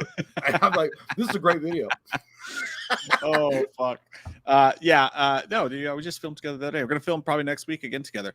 Gary says, couldn't they go back to H2O and fix the mask with modern technology like Arnold's face during the bike stunt and T2? Yeah, They could. But They why fucking would they? I should. mean, they're if they, the movie made a bajillion dollars for them, they don't really need to do it, so they're not going to do it. it would give them a reason to like fucking release it though, and it would make fucking bank, dude. If they deep fake that mask on that or 4, dude. But I mean, if they didn't add anything else to it, it's just a deep fake. I mean, yeah, the hardcore Halloween fans will definitely buy it, but I mean, it's not like, I'll buy 2. oh, we've dug up some footage that never before seen footage that wasn't released. But it would change the entire movie. Like, I mean, I think so. Yeah, I think. Yeah. Well, the deep fakes you can find on YouTube, they took the Halloween 4 mask and made it the Halloween 1 mask. Fucking amazing. Yeah, dude, like that would change. That would make such a big difference. Ed Sadler says, "Marry, fuck, kill Tina from Halloween 5, Amanda from Saw, and the banana eating hitchhiker from Friday 4." That's such a good question, dude. Oh, Wow. dude, definitely. I'm definitely fucking no. You know what? I'm going to fuck Tina from Halloween 5. It's not going to be a pleasant fuck because I'm definitely going to get chlamydia or something because she just doesn't look clean. And she was letting that Mike guy ram her, and there's no way that guy didn't have herpes or something, just the way that he acted. The banana eating chick, I'm going to kill her. I'm definitely not trusting that vagina. Not trusting it because she's a hippie that's been hitchhiking. Who knows how many dudes have been inside of her? Like, I mean, it's ridiculous. Like it would be like trying to find out how many kids George Foreman has. It's like that insane. And then Amanda, I'd marry her just for loyalty. She's fucking loyal. Like if you can get her on your side, that bitch won't leave you for nothing. This is dangerous insight into Jay's mind. No, dude, because Amanda's hot. Right. Amanda is hot. Shawnee Smith is hot as shit, dude, and she's loyal as hell.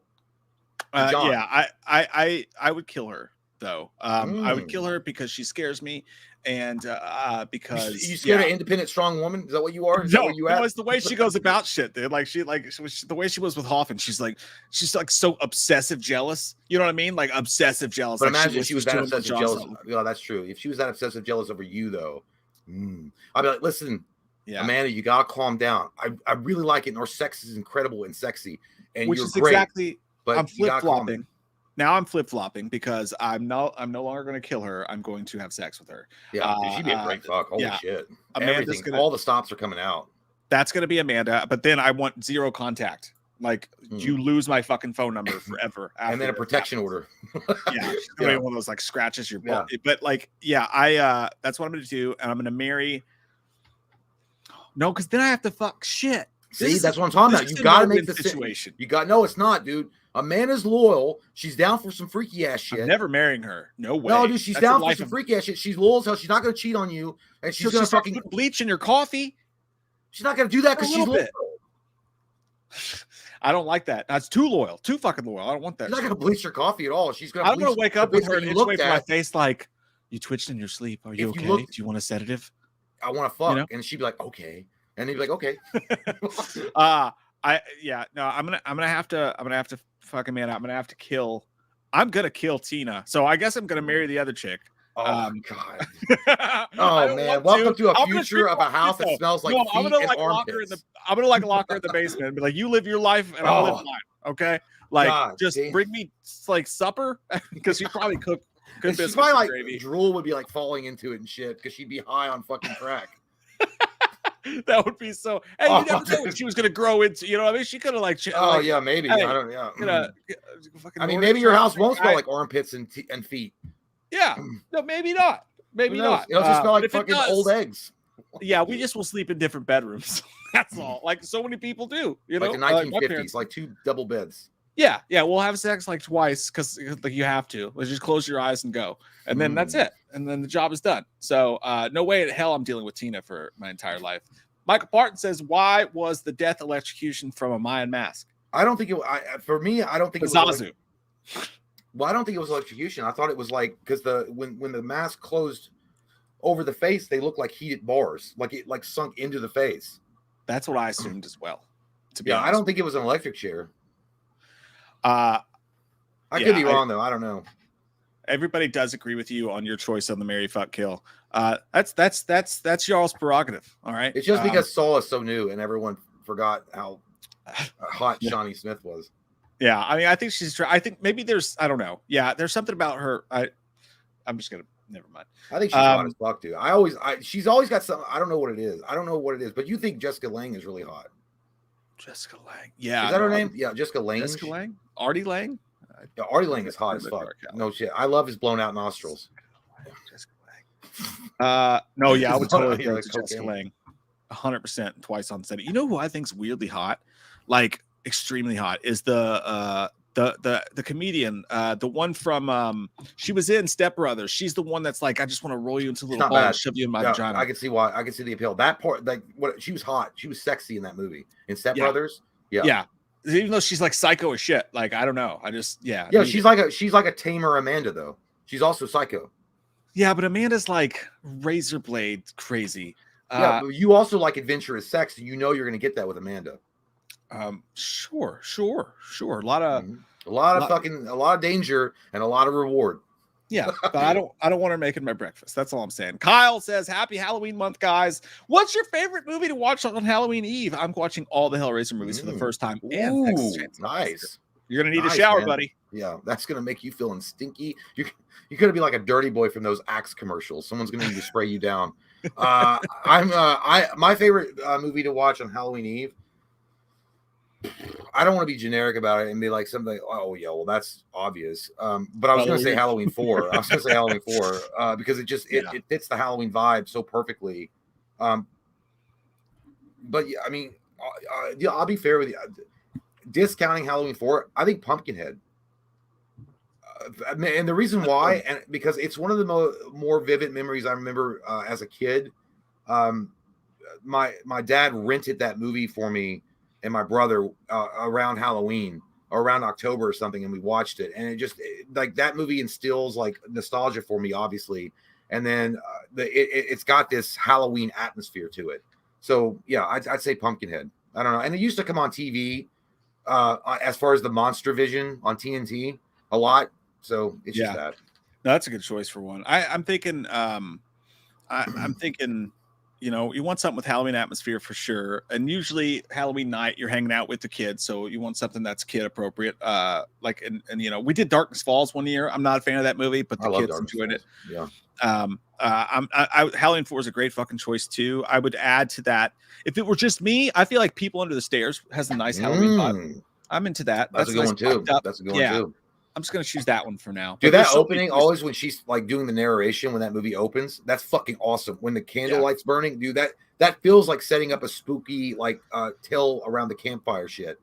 Yeah, 100%. Yeah, and I don't really have a go-to. Kyle. I switch it up every fucking year. You know, she was from that girl, the black chick in that was from Nightmare 4. I think she was or Nightmare 5. It looked like she was. I think maybe the 4th. I don't remember. She was in the 4th or 5th one. From the People on the Stairs. No, the 4th one, I think. I think it was. So it's like, let's suck face. That girl? Oh, it wasn't her. No, that was a different girl. Oh, well, fuck me in the ass. Here it comes. Twitter comments. Jesus Christ. Michael Parton, even the writers regret killing off Johnny early. John. Well, when did he die? Was it Saw 4? When was Saw 3? He got. We had a flashback when he's on the morgue. I remember that the whole movie was on the slab. Okay. He died at the end of 3. Well, the reason why the writers, I mean, they probably do regret killing him off because Tobin Bell was the best part about Saul, really. I mean, 100%. But I feel like they were thinking as logically as they could. They're like, Tobin Bell's also very old, and like we can't expect him to keep coming back every fucking movie, especially if we've already introduced that he has cancer, and he's also a frail old man. How long does this go for? You know, I think that they were thinking I think they were trying their best to create a self-sustaining series that moved on without John early enough to where they didn't fall into the Robert Englund hold, where if it's not Robert Englund that's playing Freddy Krueger, then it's fucked up. But I feel like Tobin Bell was so charismatic, and they didn't do it just. I feel like they waited. Not that they waited too long. Maybe they just did it in the wrong way. I don't know. Because you could have killed off John in the first movie and just made it like that, and then someone else could have copycat killed, and it would have been like. I mean, I don't know if that would be better or not. I mean, maybe better. I mean, what if they had just introduced Amanda being the main antagonist after Saw 1?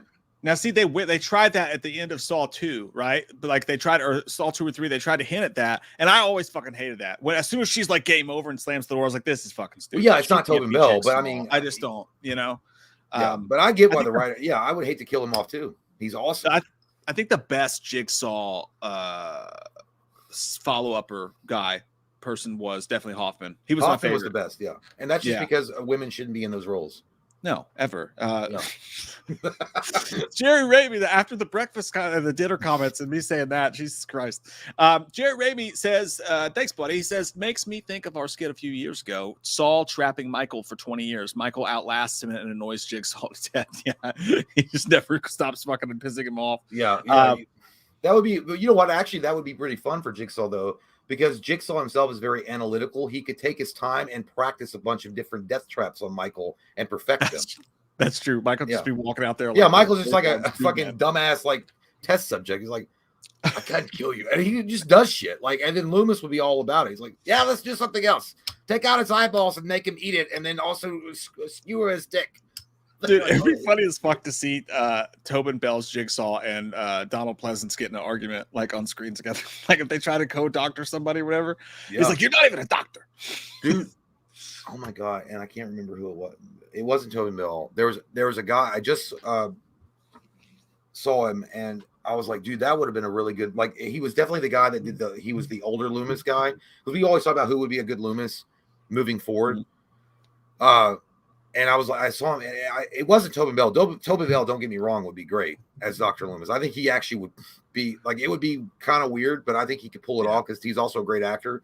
But I don't remember. It was he's been on The Walking Dead, and you look at him and you're like, the more you look at him, you're like, I see a lot of Donald Pleasance in him. And anyway, it was a tangent. I don't.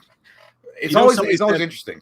Somebody said on Twitter yesterday, and I think this is fucking genius. Like, I think initially your head's not going to see it, but if you see the picture of him now with like the old beard that he has, Hugh Jackman as fucking Donald as Loomis, I think would be amazing. Too hot.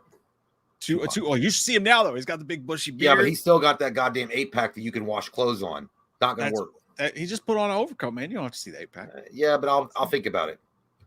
take it in. Take it. Like if somebody falls into him like that, I'm like, oh.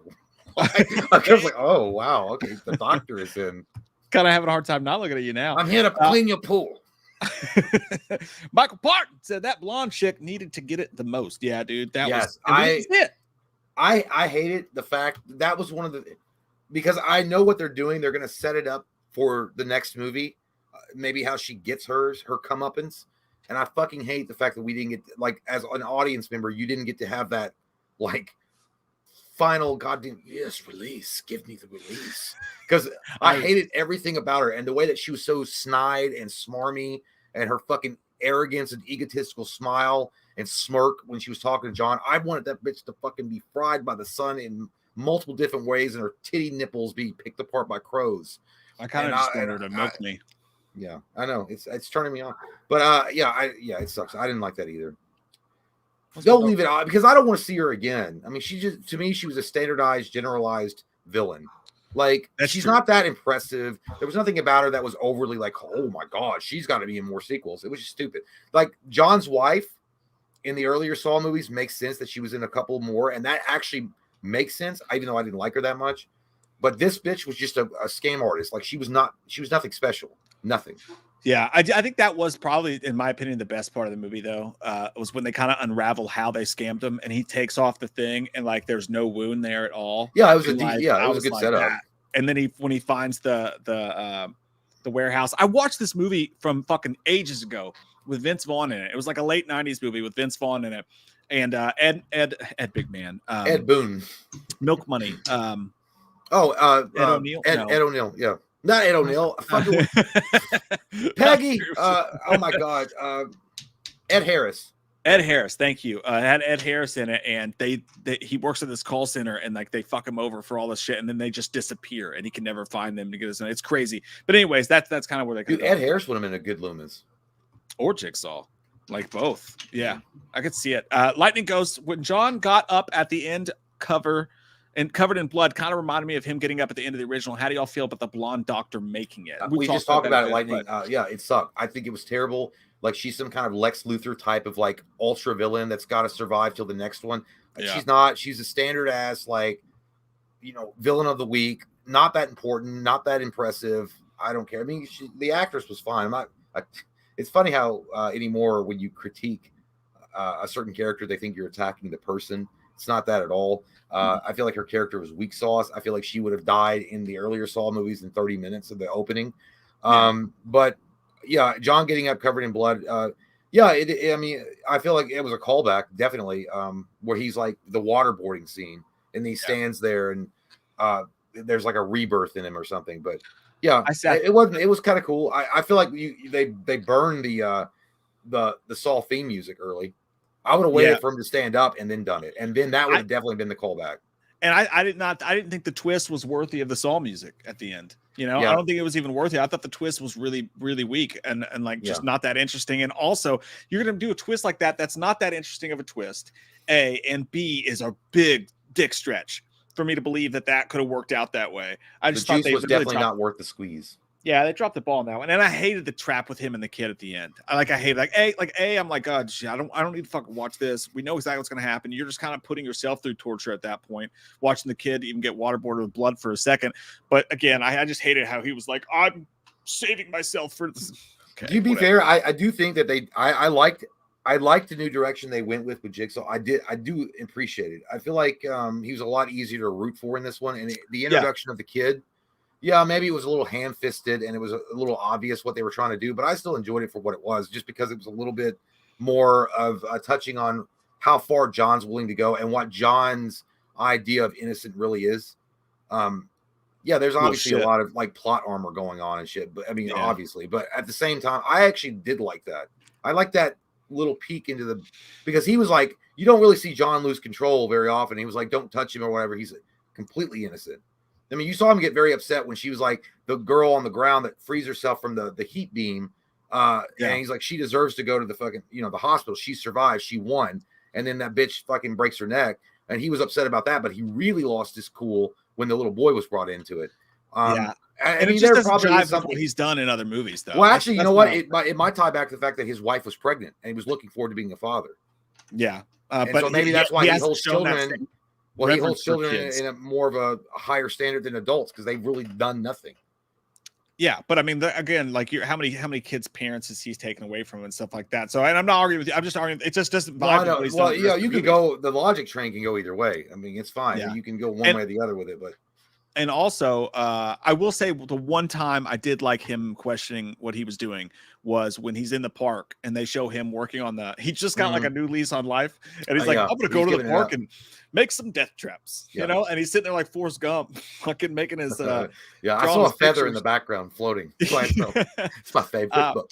But when he decides to throw that away, I was like, that's kind of neat. You get to watch him actually be like, hey, this is a fucking stupid way for me to spend my life. Maybe I won't. Well, his line when he says, you took away the one thing these people had, that's what you stole was hope. Yeah. That's good. That really hit me because my father died of cancer not long ago, and that really fucking resonated with me. I couldn't even imagine the idea of like thinking that there's a possibility of a cure somewhere and you throwing every dime you had at it because it's a chance, and all you have fueling your life at that point near the end is hope. And then some cocksucker, some scam artist comes in because they know that's an easy prey, and they just pick that shit from you. And then they don't just steal your money, they still the last semblance of your life that gave you meaning for anything. Like there's a possibility, there's a hope, there's a miracle maybe waiting to happen, and then they just rob that of you.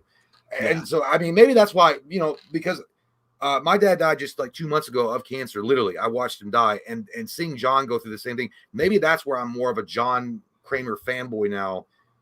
Because if anybody did that, anybody, I mean, that's not just me. Anybody would say like what he did was cruel and fucked up, awful human beings. Yeah.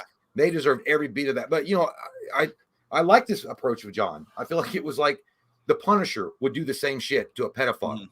Yeah, I really wish that we could go back in time and sort of erase some of the other stuff and make him that way. You know what I'm saying? Like, what if he instead of going after innocent people, he actually went after bad guys, and it never was this contradictory morality gray area. Yeah, but like, if it's straight up bad people, like you're going after it. But the problem was in the sequels, he was like, you smoke cigarettes even though you have high blood pressure. Well, I'm dead. What the fuck is this? Yeah. Well, that's true. I mean, I think that it's man, that would have been 100%. If they were like saying Saw 10 is the actual reboot, soft reboot requel, and this is the new John Kramer, this is the new Jigsaw face, I'm like, fine, let's do it. Let's Punisher it up. I like that. I dig that idea. Ryan, thank you, buddy. Says you guys were planning on watching. Are you guys planning on watching VHS 85? The last two VHS movies were pretty rad. I think you guys would dig them. I saw the last two, I believe, with Ratma, and then the last one that was like the 90s one. I'm digging what they're doing, dude. I'll probably watch it. I won't. he's not been the same since. No, I literally fucking passed out during the VHS one, the first one. I fainted. I think we reviewed the VHS sequel. I think we might have done that. It wasn't that bad. The VHS, the first movie actually fucked me up quite a bit. Like, I don't know why it scared me as bad as it did. It was the vampire lady, and the way they shot it, it was just like, I don't know, like it was so surreal and weird.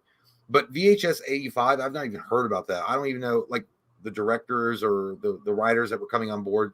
I mean, I think that VHS is one of those films that have come along or series that have come along that is like they're like the new adult version, and I don't mean this as an insult at all, but it's like the new adult version of Goosebumps. Like they do or Creep Show. And I don't want people to get mad like, oh, you're comparing it to Creep Show. Not like that. Creep Show is superior, but it's got like a collection of good stories that are shorts that give young and upcoming directors a chance to shine. So but I probably won't see it because I don't know anything about it. VHS freaks me out every time I watch it because I watch it and like, there's probably usually going to be one that's really annoying and shitty and too low budget, but there's always the chance that one of those is going to wreck your fucking mind. Yeah. You know what I mean? There's always a chance one of those shorts is going to be so just gnarly and it's just going to get inside that little thing. And it's scary. Like it freaks me out. Thank you, Ryan. Appreciate it. I'm changing my battery so that we don't end up in the situation we ended up on during the Patreon stream. Oh yeah, you guys missed all that. Like it was crazy. Mike was getting so mad. Crazy dick. He was throwing out so many racial slurs. I'm kidding. Yeah, but I'm glad that I just have a cheap ass webcam that that webcam was pretty expensive. It was like $30. That's expensive, dude. Yeah, this webcam has lasted me a while, dude. I love it. I got a fancy webcam. I don't have it. I think it's up here somewhere. I'm not gonna dig around and find it, but I got a fancy webcam, and it's got like a zoom in feature and a zoom out feature, and it's got all these cool like effects to it. And like when I plugged it in, my computer went no. Like it was like my computer acted like it was harnessing the power of the sun, and like it just couldn't contain. Yeah, it just couldn't contain this Castle Grayskull lightning power. And I quickly unplugged it. I was like, never again. I'm sorry, computer. Because there's no fucking way. Because my computer was literally making like a helicopter sound. Like it was going to lift up on its own and fly. Like it was just too much power for it. So unfortunately, I got to use it. It's not bad though. But yeah. Should have popped the Mentos. It's the fresh. I should have popped the Mentos and figured a way out. Yeah. James Jackson says Slam Dunk Ernest was great too. I never saw that one. It sounds fucking awesome. I think I rented it. I also rented the one like Ernest Goes to the Army. It was around that. That's what happened, dude. I think a Slam Dunk Ernest was it Hakeem Olajuwon that was the guy in it. It was one of those guys. It was like a tall, big black, like 7'5". All I can picture now is Patrick Ewing on the cover of Eddie with Whoopi. But Slam Dunk Ernest had like, oh, it might have been Matumbo that might have been in it. Matumbo might have been the partner of Ernest in Slam Dunk Ernest. Kareem Abdul-Jabbar. Kareem Abdul-Jabbar. Okay, so a really tall dude. Yeah, one of those guys. But yeah, that's who I just looked it up. Yeah, it wasn't. I don't remember it. Like there was also when Ernest goes back to school. Like this was the era of when I feel like Ernest. They were all going straight to VHSs because the studios were like, these aren't going to make us any money if we release them in theaters. Ernest sucks some dick. That was the final movie that he did. Yes. Tyler McInturf. You have a cool name. I don't know why. I just like to say it. It sounds like a good. Is that Dolly Parton on your goddamn pic? I love it. No, what She's if that's hot his mom? as shit, dude. Holy fuck. I wish that was your mom. Howdy, boys. Look, I'm just gonna pretend, Tyler, that you're her because it kind of turns me on. Howdy, boys. Looking good tonight. Mike, you never fail to keep my bussy throbbing. I hate that word. It's the grossest fucking word ever. You just ruined it, Tyler. I was feeling all hot and bothered by the Dolly Parton. Just say pussy. We all know what you mean around here. Are you talking about your man pussy or your butt? Fucking... It's talking about his butt pussy. Oh, I see. Your fucking old prison wallet. It's not that. It's just the date. Like I stuff a lot of things up there. My credit card, my driver license, a dick. I call it my coin purse. Yeah. I don't. It's my satchel. I call it my never-ending bag. I call it my saw trap. My stinky saw trap. But I don't like the P word either. Like I'm not a user of the P word. I'm like, man, I want to get some of that pussy. Like I don't even like saying it. It makes me feel weird. I mean, when people call you a pussy though, like that really affects you. That's different. Yeah. Like vag. What do you say? Like I'm gonna touch your vag. I don't know. Anyway, anyway. Vagina up. I don't know. Got an extra 4K of The Mist, and I was wondering if you two would like it. If so, I'll send it out. Love you guys. No, that's all right, man. You can keep it. Oh, well, Mike wants it. Send it. Send it to me. Yeah, Mike wants free shit. If you got free shit, send it. Give me your shit. Mike's actually Mike's reversing into an inmate at Rikers Island. Yeah, I'll send you 2 packs of cigarettes. Those your shoes? My shoes. Yeah, I don't have a 4K player, so it's definitely gonna be lost on me. But Mike's got a 4K player, so if you don't want it, and send it. Hey, if it's extra, I mean, like if you only have one, I won't take it. But if you got extra, I was you gonna eat that? Like, if you send it, maybe Michael mist up inside your man vagina. I'll spread like that, misty while I watch misty. It. Yeah. Oh, imagine like jerking off during the last scene of that movie. Like, do you? Like it's just not on purpose. Not on purpose. It just happens. Like what if right you're like about to, and like you know how the camera will sometimes like show the man's hairy gooch, and you're like, oh god, you know. But like, what if I don't watch those kind of porns? What if you're doing that though, and then all of a sudden someone just slaps on the ending to The Mist, and you're like, oh Jesus! Like you have a depressed. Yeah, but you gotta have just watched something that got you rock hard and ready to jack it before you went into that part or into The Mist, and you're like, no, I'm saying like feeling. What if it was like one of those exorcists? You know, like someone would be like, "Hey, look real close at the screen," and like the Exorcist will pop up. What if someone did that to their porn? They calculate, like John Kramer figured out because he's a mentalist exactly when you're going to come, and then right when you're about to, they just show the ending to The Mist instead. Oh, I would still consider. No, I would still continue letting loose Mount Vesuvius. Yeah. Did you finish? I finished. I stole the dog. I know how those villagers felt. I mean, instead of hot lava, hot frothy ejaculate all over them. I wouldn't stop, dude. I can't stop. I can't stop once I go. It burns. Thank you so much, dude. I can't. That stings. That side. I like your name. Yo, guys, long fan since 2014. What are the lamest horror movies quotes to you guys? And what's your Mount Rushmore of horror villains? You asking the deep, deep questions of the Vesuvius. Lamest. That would take a minute though to remember, like the lamest horror movie quotes. I'll give you one, and it's "Do your thing, cuz" from Texas Chainsaw Massacre 3D. Really bad, yeah. Ouch. I don't know. Like a really horny. What's a horny movie quote? Tell me. I feel like Riddler in Batman Forever. Tell me. As I pull my staff away and turn around expectantly. I would say, as far as Mount Rushmore of horror villains, we've covered that. I think we actually did a whole video, kind of like. If I'm just going to answer on the spot, it would be Michael, Freddy, Jason. Say it. No, I'm not. There's no Fucking say it. Nope. Say it. Pinheads. You know you want to say it. I'm not saying it, so it's not going up there. There's only 4 fucking Say it. places for them, and Chucky could go be at the goddamn rock bottom of it. Yeah, as like I said, I know you're not gonna fucking say Chucky. I'm not saying It's, Chucky. And Pinhead, Freddy, Jason, Michael.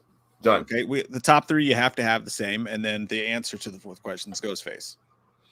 So, oh yeah, I forgot about him. Yeah, he's down there somewhere, but he's not. No, you just forgot about Ghostface. I did. I was more concerned with anybody like getting mad at me and not putting Chucky up there.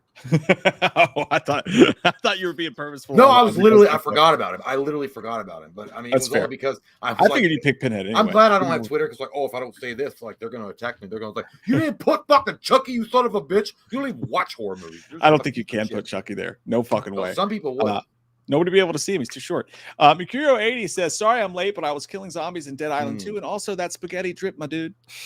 That spaghetti drip. I don't know what that spaghetti. Means. It's like a... Oh, you had spaghetti tonight while you were playing Dead Island 2? Boys who tell lies don't... Boys are going to be boys, and boys going to fucking kill zombies while eating spaghetti drip. Let us now go into... I have to... I know. Okay. I really do have to pee Tinkle again. first. Tinkle right, first. I'll get a couple more of these super titties. Out the way! Ethan Taylor, and I don't mean out the way. I mean done with, finished. I didn't mean to be submissive. No, not submissive. Egregious.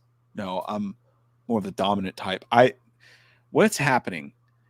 Are you going to the mall later? Is what I'm asking you. Ethan Taylor, thank you, buddy. Says, hey guys, it's been way too long since I caught a live stream due to having a kid and relocating for promotion. For work promotion. You guys are still the best, and thank you for all you do. You guys are the best. Hey, man, thank you so much for that. We really fucking appreciate it. Congrats on the new kid. Congrats on the job promotion. I feel like you're just rubbing it in how good you're doing. That's kind of all I say. Like, hey, I'm having a kid. I got a promotion. I don't have time for you and your shitty YouTube channel. You're probably still in your mom's basement. And I'm not in my fucking mom's basement because she doesn't like scary things, and she wouldn't let me put this up. I make my own bedtimes, and I have 2 kids that live here with my mom's basement. I mean, no, that's not what I meant to say. Do you want to have $5 out of my wallet? Will that ease the pain? I don't know what I'm doing. No, thank you so much, man. I really appreciate it, and congratulations to you, Ethan. It's good to see you, buddy. Hey, just pop in. You know what I mean? We're not those parents who are like, hey, we need you to come visit twice a week. And I'm just saying, like, pop in when you can. You know, I'm not going to do your fucking laundry, but pop in, say, hey, what's up? Maybe we could watch a quarter of the game together. You know, just when you feel, hey, dad and dad. Hey, dads, how's it going? We appreciate that, man. Thank you. Oh my God. What the fuck? Bronson Right Wolf, thanks, buddy. Says one of the comments on IMDb for Trick or Treat 1986 said Highway to Halloween. I think that would be a much better title than Trick or Treat. Honestly, they could have never predicted that Trick or Treat was going to come out with Little Sam with his fucking pumpkin head and was going to be that popular, right? Because so I guess back then Trick or Treat's like the coolest name, but they had no idea that fucking Spirit Halloween was going to take that, you know, that merch and run with it that way. So I do love Highway to Halloween. That is badass as fuck. Badass as fuck. Mark Barton said at least they didn't get covered in pig sludge. Yeah, I think that's the grossest salt trap of all time. That just disgusts me when you watch it. It's just the fucking grossest thing I've ever seen. There might be worse, more painful ones, but there's nothing that makes me want to throw up more than the pig sludge scene. One thing that really did get me, though, was when they were sucking the bone marrow out and they were filtering it in tin. That fuzz, or that not fuzz, but like that shit that was like popping, like that soda fizz that was on top of the filter, was honestly making me a little bit queasy. Dan Murphy, thanks so much, buddy. Good to see you. Hot take: the hospital scene alone makes Rob Zombie's H2 more watchable than H2O. Whoa, that's a spicy fucking take. That's a boot. Jokola pepper take. Waste of good at cast, H2O, Resurrection, and H5 are my bottom 3 of the series. Hey, you know what? As someone who is a constant non-blower of H2O, I love it for the reasons I love it, but fuck me, does that movie have a lot of issues that everybody just scooty poots over with because of nostalgia, in my opinion, and it was a nostalgic time. And that movie does have some great shit in it, but yeah, it gets a pass on a lot of bad shit.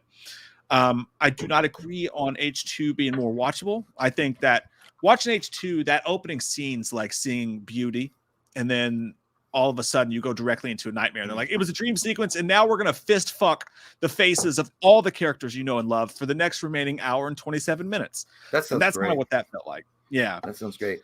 By the way, I want to say, man, I've had Okay. a great goddamn time with you guys. Like, it's been fucking awesome tonight. Love all the fucking interactions. You guys have been really generous, and we really appreciate that. But it's just been fun, dude. Maybe it's just the October feeling and spirit coming inside of me that I feel so great about sharing the experience with you and going for the money shot. So thank you guys. I wish Halloween would come to me. You know what? I thought I was waiting for the but I'm Yeah. leaving. That's fine. I love you kids, but I've got to get some cigarettes. Oh, by the way, And, I know this is off topic, but did you see? I know you haven't played it, but the PlayStation 5 Spider-Man 2 comes out October 20th, I think. Well, I don't have one. No, but did you see that they it's like 300, maybe it's like $200. I don't know. Adidas is coming out with a shoe that's inspired by Spider-Man 2, and like it's so like it's 200 and fucking, I think it's like $200, over $200, and it's like a red shoe with like scribbles on the sides to make it look like venom veins. But I'm like, it looks like a kid that was like in history class that got bored and took a permanent marker and just like fucked the shoe up.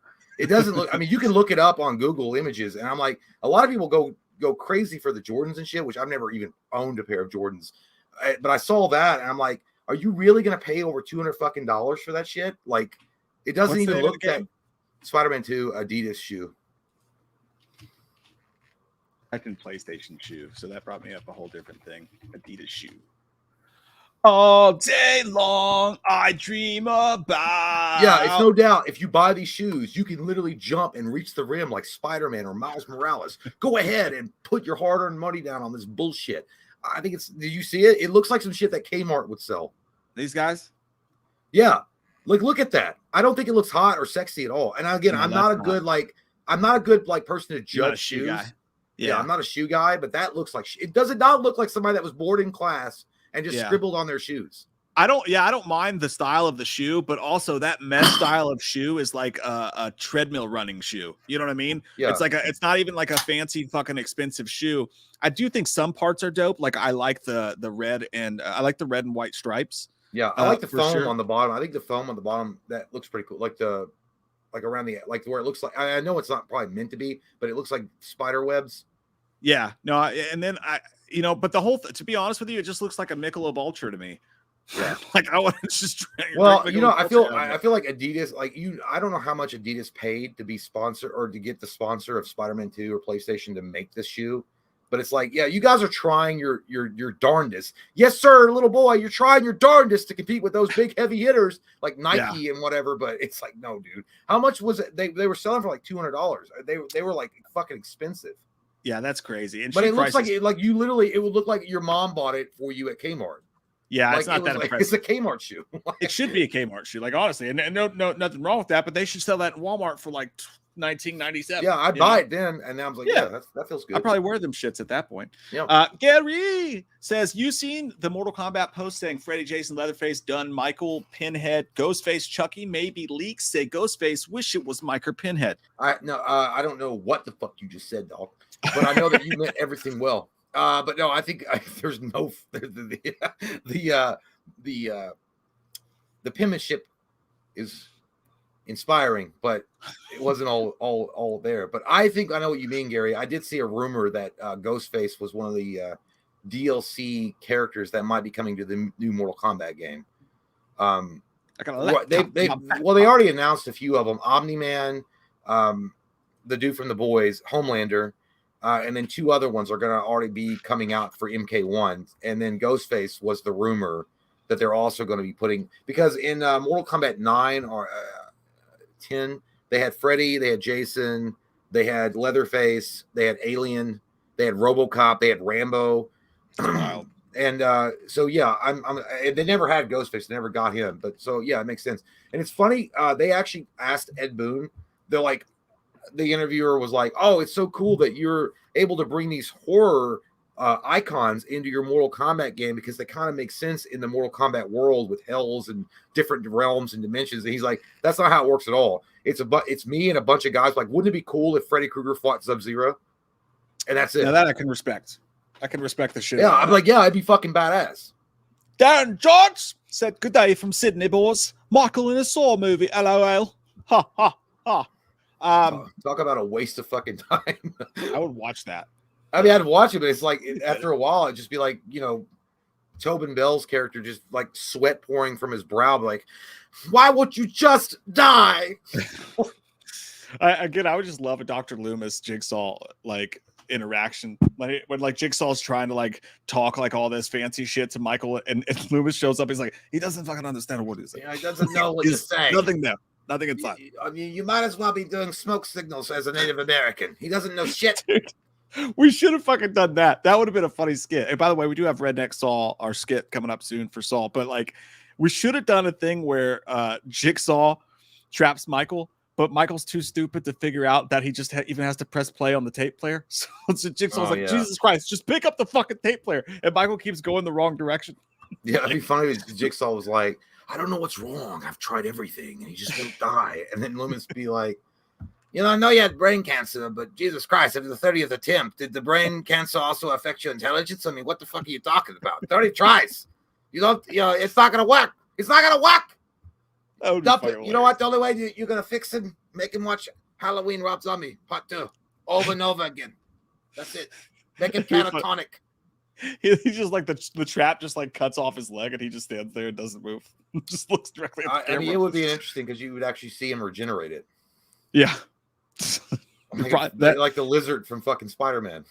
I don't know. It's the crossover we didn't know we needed. Austin says you can also say poontang, pale shit, tool shed, cockpit, fur patch, bearded clam, bat cave, fish patty, penny hamster, or vertical bacon sandwich. Vertical bacon sandwich? I never heard that. Like, can I get into your vertical bacon sandwich? And by the way, I don't think it'd be like, man, I can't wait to pound her fish patty. It's gonna go over well, even with the boys. That sounds fucking disgusting. That sounds like a bitch that's already got 3 diseases, and you're like, man, I can't wait to pound that fish patty. The poontang, I know. Lick my panty hamster later. Yeah, I go with the like beaver, the poontang, the twat, the vagina.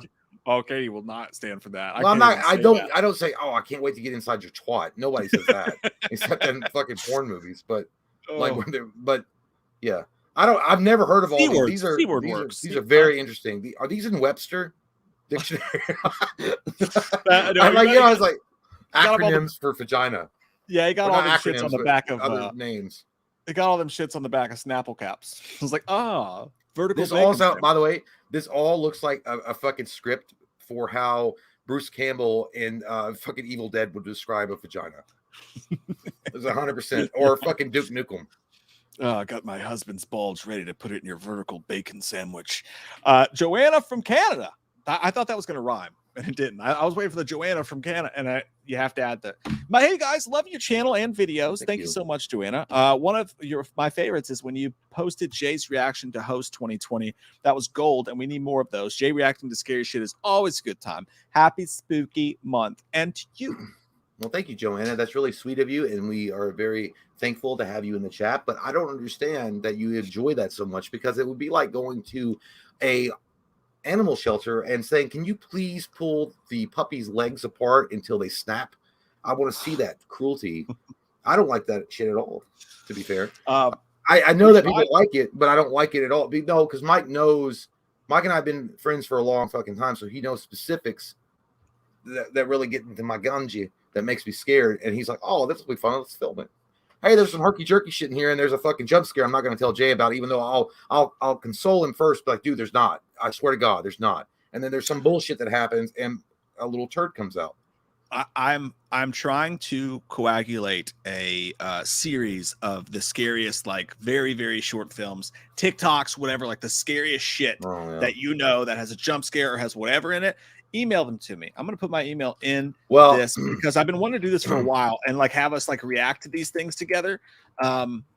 So yeah, but we got, I guess we got in some trouble. I don't know. I didn't read the comments, but somebody, Mike and I did something a few months ago where it was like a head in the box. And that shit wasn't scary. That was just fucking funny and stupid. Yeah, that was what I was gonna say. We try to do the Let's Scare Jay to Death videos, but a lot of the horror shorts just aren't scary. So whatever the scariest shit you guys got, send it to me and I'll add it into that video if it actually works out, if it's scurry. Thanks, Joanna. Colton Kanda says, can Miss Voorhees tell us how excited she is to have Friday the 13th in October this year? Oh no, your butt beads fell out.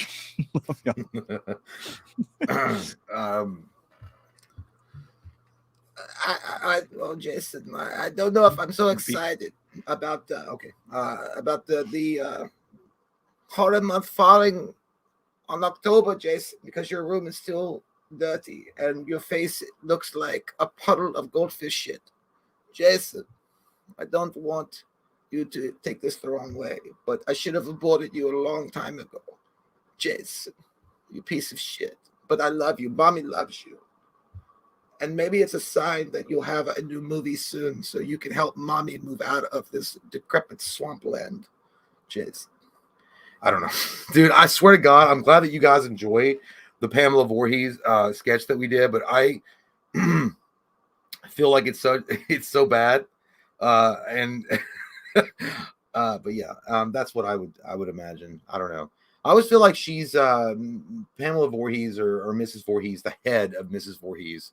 The spirit that Jason can communicate with is a very Karen-like type of mother in a lot of ways. Kind of like that fat bitch from the It movie, the one that was, these are goddamn gazebos, like way overprotective, but like in a Karen way. I don't know. I might just be talking my ass, but that's how I play it. But yeah, thank you, Colton. And we hope to see you. I think you're coming to Scarefest. I think so. But yeah. This thing is on like so Colton Candler's super chat is literally over my face, so I look like RoboCop. Pick your head up, Charles. Where were you, Charles? On the plane. Frankenstein Studio said super teeny. Yep. Super teeny. Those are nice. Woo! All right. Hey. You ready to fucking tier list these Saw movies? You piece of fucking shit. Oh, come over and been ready all my life. Shit. Let's go ahead and tier list them and break them down and put them where they belong and get them out of my sight. You won't know what's in my drawers unless you pull it out and suck it with your mouth, you whore. Oh. That's a 70s song. I know. I recognize it. Was it Rolling Stones? No, my mom wrote it. Ah, I see. It was in my 17th birthday card. Here we go. No, I keep clicking the wrong stupid thing. I'm all jacked up on Mountain Dew. I know you've been drinking quite a bit of that. Yeah, I know. I did the same mistake you made when I just drink. Yeah, dude. Like I literally the other day, like 2 weeks ago or whatever, I got caffeine fucking sick. I've never had that happen where like I literally was caffeine sick. Like it was worse than being drunk sick. Oh yeah, that's. I mean, I get this. But like, no, dude, like I feel like, yeah, I feel like any more caffeine, I would literally, my ass would alight and I would go like Elon Musk, fucking SpaceX to the moon. Let's see here. We'll start from the all-timer. Top. All-timer. I don't want to talk about it. Yep, all-timer. So now let me ask you a question. Are we doing these in the version of Saw movies, or are these just in the world as a whole? Let's go world as a whole. Like, where would you put it? Yeah, I'm just gonna go based on release or like how I felt when I watched it as a movie. I'm gonna go ahead and I'm gonna agree with you on this one, Betty. And since you know, by the way, I will say he needs to get some Blue Star ointment for his athlete's foot or Tough Actington accident because that toe is looking bad. Dude, that's how my feet look after volleyball some nights. I'm like, God damn, I need a wax. Oh, we're gonna need more wax. I agree with you. I think it's an all-timer, man. Started the whole franchise, had some of the best acting in it. Cary Elwes, and not like shitty Cary Elwes when he came back and was hamming it up in 7 or whatever. But the birth of everything, I think it's obviously it spawned one of the most successful horror franchises of all time. 10 movies, only like a handful of franchises have ever gotten there. Yeah, I remember buying this movie when it was like the clear plexiglass DVD. I bought it at midnight when it came out because I didn't go to the theater and see it but I remember that it was like Hostel, and I liked Hostel, so I bought it in hopes that it was good. And I remember like 25 or 35 minutes into it, I was like, this is fucking amazing. I thought it was like the greatest fucking thing I've ever seen. I was so young. And then at the end of the movie where he says it's like game over and like that music comes on, I was like, that's fucking powerful. I felt like I saw Jesus come down from the mountain. But then, obviously movies have come out that have put that to shame. But as far as like first time I ever saw it and what it meant to the Kickstarter franchise like it did, it's an all-timer. Yeah, I totally agree with you there. And I think it's the best one of the franchise. I'll go ahead and say that as well. I think it remains the best of the franchise, in my opinion. Yep. Isaac Halverson said, scary shit, just put up a picture of Jay's ex. Oh, man. That'll scare us all. It would ruin your day. It would be like seeing goddamn Zod coming down in his spaceship in Man of Steel. And like, like how the TV's all blurry and shit and it looks all scary. That's what it would make people feel like. That's 100% true. It would ruin my night, that's for sure. And I know it would ruin Jay's. Saw 2. Oh yes, there will be blood. Imagine those 2 fingers in your butthole. It looks like the old doctor that won't retire in your small town. You're like, you have to go to him. I put this at I know that people hated this movie and a lot of people did not like this movie. I didn't think it was that bad. I put it at pretty rad. I don't think it was that bad at all. I think there were some cool death sequences. I think there was a good development of or a continuation of the story from Saw 1. And I to be honest, I didn't mind the introduction of the Amanda character helping Tobin Bell because it didn't make sense from Saw 1 to Saw 2 that this older guy needed some help. So it does make sense in that regard. So and I do like the callback. And the Donnie Wahlberg thing was fucking awesome. Like he was great in this movie. I would actually think that people with this one, I see a lot of people saying this is their favorite Saw movie. I see a lot more people who enjoy this the most. And for me, I've never enjoyed it as much as anybody else. You never liked it. I like it. I like it. It's one of the better fucking movies. It really is one of the better movies, but I don't like it nearly as much as everybody else. And the things I hate about it, I fucking hate about it. The main guy, the big dude, who like it just ends up him like, but I'm fucking pissed off and like trying to kill everybody. That was like he was like a bully. I liked it. The fact he got his in the end, but he was a nasty ass fucking inmate bully. Like that's what. Yeah, I just thought it was derivative of like what we were trying to do with the Saw movie, and it kind of ruined it for me because he was so annoying. And then that one dude, the dude who was in Speed, he's like, "Yo, we can keep going at each other like we're back in the yard." Oh yeah, that guy, I was like, "Dude, stop trying so fucking." You were hard. never in the yard. The only yard you were in was your fucking picket fence in goddamn suburbia. Shut the fuck up, asshole! Talking all grit and hard. Are you from Malibu's Most Wanted? Yeah, like if it was someone believable, I could get that. But this dude looks straight out of Dangerous Minds. He looked like a fucking a guest actor on Power Rangers. It's like you're not that hard, dude. Yeah, that was really cringe. And I actually wasn't the biggest fan of Donnie Wahlberg either. Like that oversized suit. You didn't like Donnie Wahlberg? I thought he was fucking awesome in this movie, dude. Like, I mean, other than his first role in The Sixth Sense, I feel like I felt like he was awesome. I actually really enjoyed him in it. Yeah, there was something about like this the wrinkled suit and the fucking he just looked like every dude who was like in his mid 40s, halfway through a divorce, half in the bag. Like when he yells at his kid, he's like I think I should just go live with mom. He's like, well then go. Like, yeah, I think it was funny. Oh, I think that was also the script and the way they shot it. But I didn't even hate that part. I just wanted to say I feel like it was one of the yeah, when he found out what happened at the end when the kid was in the safe and he realizes what happened, what if they put in that moment like, oh, just listening to it? No, but I like Donnie Wahlberg's performance in that. That's why I say it's pretty rad, but that's my opinions. Yeah, he didn't get on my nerves, or he wasn't bad. He just got on my nerves, something about it. But I agree with you that it's pretty rad. I think most people are probably going to say Almost Touches the Sun, but for me, it does fall in pretty rad because of that, and because all the characters in the fucking trap in the motel were annoying as shit to me. Like all of them. That one chick though from the Seventh Heaven show, I know you didn't like her, but I actually felt she played that part pretty well. The blonde. The strawberry blonde or brunette girl or whatever.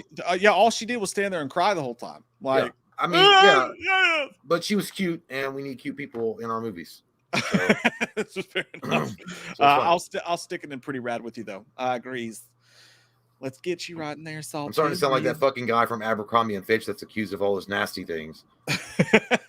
Oh, hey, to be fair, she's probably like 52 by now. No, yeah, she was old. She was old and like she was like over, like she was in her 20s in that movie. Yeah. And again, I really did hate that twist too when they turned it to Amanda. I was like, no. But it had some of the best traps in it. The shotgun or the gun to the face when they turn the key, and also the needle trap. I mean, I think that's the most memorable song. Do you know the black guy in that? I think he was the guy that was like trying to.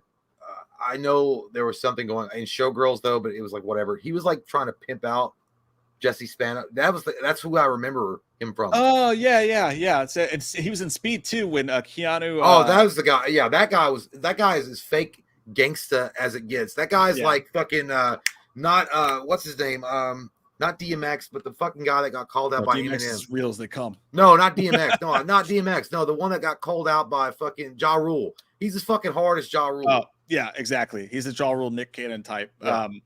But like, and also, fuck,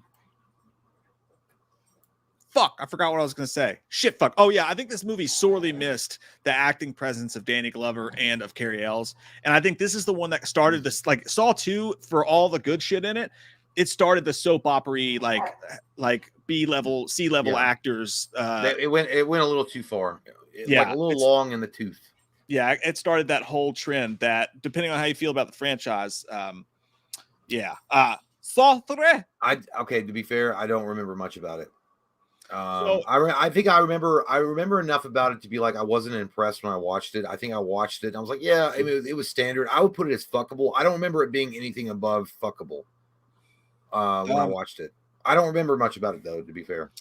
I just watched it recently and I've seen this quite a few times. It's weird, dude. It's like the perfect juxtaposition of the franchise. There's so much I love in this movie, but equally so much I fucking hate. Like, This is where Jigsaw started to turn into a hypocritical fucking doo-doo head to me, for sure. And I know that Amanda had stuff to do with all this, and it was all getting fucked up. But this is also where the franchise tried to go too fucking far with the Twisterinos. This is the one where the dad had the kid that died in a drunk driving accident. So of course he's going to be broken and fucked up about it. He was a shitty dad to the little girl though, so I blame him there. But he puts him in his trap. And then this is the one where the pig juice, which is like another one of the most memorable ones, when he lays him down in that hole and like shoots all those maggot pigs come out and they drop him into the blender and it shoots all over his face and like fills up the pool. God, it's disgusting. Oh yeah, it's disgusting. Put your dick away, pal. It's so nasty. God. I'll tell you what I'm going to do for these because they do get so twisted. I feel like it's, for me, I'll be fair. I feel like Saw is more confusing than the Jason timeline as far as like them running into each other and overlapping almost too much. Yeah, I'm going to put. Also, I'll say what I feel about it, like where I think it should go, but I'm also going to start putting these in the poll from this point on. Yeah, I think we should as well. Yeah. But I would probably put Saw 3 and Pretty Rad as well. I think it's right there with Saw 2 for me. Only it did I say that? Oh no, I said fuckable. Yeah, so it's close, but I would say Pretty Rad. Let's see what you guys say about it. And while you guys are doing that, I'm gonna what I meant. By the way, guys, I don't want anybody to think that. Like, I know these movies. I literally watched them like 6 months ago. I just don't remember them. Again, it goes back to that thing. Like, it runs together like Jason. It's the most run together franchise. I feel like it's number one. I feel like it's number one. You know what it feels like? It feels like a cinematic universe built on a TV foundation. Yeah, if I hadn't just watched these movies over these past 2 weeks, and I probably still will get them confused, because like this middle portion we're getting to, they all tie in together and prequel and go back, and it's all a fucking shit mess, man. It's like trying to untangle your Nintendo wires when you were a kid. That was the worst part. Yeah. Oh, your sex life. Yeah. Saw 4. Saw 4 is, and let me go. I'm actually gonna like straight up, just in case we fuck up the plots in any of these. I'm gonna look up the plot. So in Saw 4, I'm not gonna lie, the cover looks pretty hot. She's got high heels on. She's wearing the pig mask. You know she's dangerous. She's probably like packing some heat, but you don't know. You might take a chance on it. She might give you death, but she might give you the greatest sexual pleasure of all time. 100% you just don't know. Would. Yeah, it's like the chicken Freddy got fingered. Like Yeah. I would, you know. But that's not the point. So this is the one that starts out with the autopsy of John Kramer, and that nasty okay. scene. Yeah, I'm gonna bring this low. I'm gonna bring this low though. Not sucks my butt, but I might put it in fuckable because this is where I feel like the ending of the franchise started happening when you took out John. It's like Michael Parton said. Yeah, because the flashbacks were stupid. I hated all that shit, and it got really bad in 5. I did love the opening, and I liked Jill, and I liked the FBI agent Strom. Kind of had a David Duchovny thing going on. I liked his addition to it. I really did. At this point, to me, Hoffman was kind of like, I don't really care about this guy. But as the series would go on, Hoffman would get better. But this is the one where they followed, they're like, everybody's dead or gone or something's happening. Let's follow this random SWAT team guy. So they follow Rig. Yeah. And he makes him do the dumbest shit ever. They did have the hair pull one, and they had the fat guy in the hotel that where those little hammers fell into his eyes and he got ripped apart. Had some good traps in there, but like you're right, this is where it got really fucking just. And dude, I never thought about that. Well, I never thought about that. Dude, is 7 like the prodigy? Not the prodigy, but the precursor to Saw is 7. Like, what do you mean? Like the traps, these elaborate games. Yeah, I think that's why they went back to that. I feel like 7 was like the that laid the foundation for it. I don't know. I mean, obviously you could say Hostel was the inspiration. I mean, and it absolutely was, but 7 was the one that like the serial killer. Before Hostel, though. No, okay, fine, but I'm saying 7 though. I think 7 was the granddaddy of these shits. You did, yeah, and you can even see it in the way they filmed it, like the cinematography and stuff, or they tried to copy that cinematography. But all that being said, I think this movie's got really cool parts in it. Look at the tagline. It's a trap. Is that fucking General? Is that General Akbar from Return of the Jedi? Or it's a trap? They at this point in this though, they were cranking these out every year. Every year, and this is Daryl Lynn Boseman one, and I think this is where, if I'm not mistaken, who was the writers on this one? Rob Zombie and Kurt Cobain.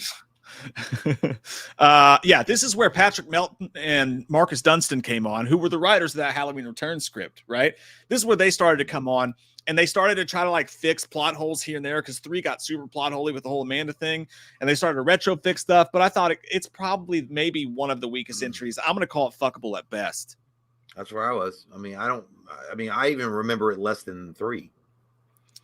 Yeah, it's totally fuckable, and I feel like we're probably. But you know what? Talking about these movies, I do get the itch to go back and watch them all. I don't know what it is. Now we could have done it together. You fucking. I already watched it. So I watched it months ago. Yeah. So. Yeah, I'm not gonna do it again. Let's see what you guys said about Saw 3. You guys said Saw 3 is pretty rad. 50% to 29% fuckable. Okay. 21% say almost touches the sun, but the winners. Wow. Yeah. Whoa, dude. With you and me. Let's suck some teats on top of the streets. That doesn't make sense. Halloween Kills. Street. Yeah, pretty rad. That's where you go. That's Saw 1. That's Saw 1. Huh? Oh yeah. No, never mind. I was looking at the white box cover. Remember the teeth? Mm-hmm. It always makes me think of Halloween 2018, where he dribbles the teeth over the bathroom stall. Yeah, he does. That should have never been in the trailer, man. So Saw 4, I'll put that a vote and see what you guys think about it as well while we're talking about Saw. No, 5. It's fine. It's fuckable. I know. I just want to know what they think. Okay. Fun jeans. Fun jeans times. Pretty rad. Effable. That's my buddy Steve. Might get some votes on this one. You know? Yeah. It could happen. It could happen, Steven. All right. Speaking of Steven, I don't know. Saw 5. I like parts of it. This is the one that ends the way, the one with the ending that you like. Oh, then I put it in pretty rad though, because I like twisting with Hoffman, and I think Hoffman actually did a great job with the role of what he was, and they don't overplay their hand. They don't like. It's hard to. I remember. Maybe I'm just stupid. I don't remember predicting that at all. So I felt like the plot was pretty solid enough that a audience member would not figure out, oh, Hoffman is in on it until way later in the game when the twist happens. Yeah, it's tough, dude, because this is the one that had the. You agree with me right now? You agree? I won't do it. I wipe my own ass. I just think that I love where it ended. Like that ending scene. You're right. Great, yeah. Where they trap, where Hoffman gets in that fucking box. And it was so cool. He has to stand there and watch, and that was one of the gnarliest deaths too. They Indiana Jones his ass when he got squished by the wall. Yeah, and you know what was cool? I don't know. It was such a subtle moment, and a lot of when he looks away like this, but he kind of looks away like I always planned this. This is just part of the game, and he looks away like I don't want to see you die, but this was part of it. I don't know.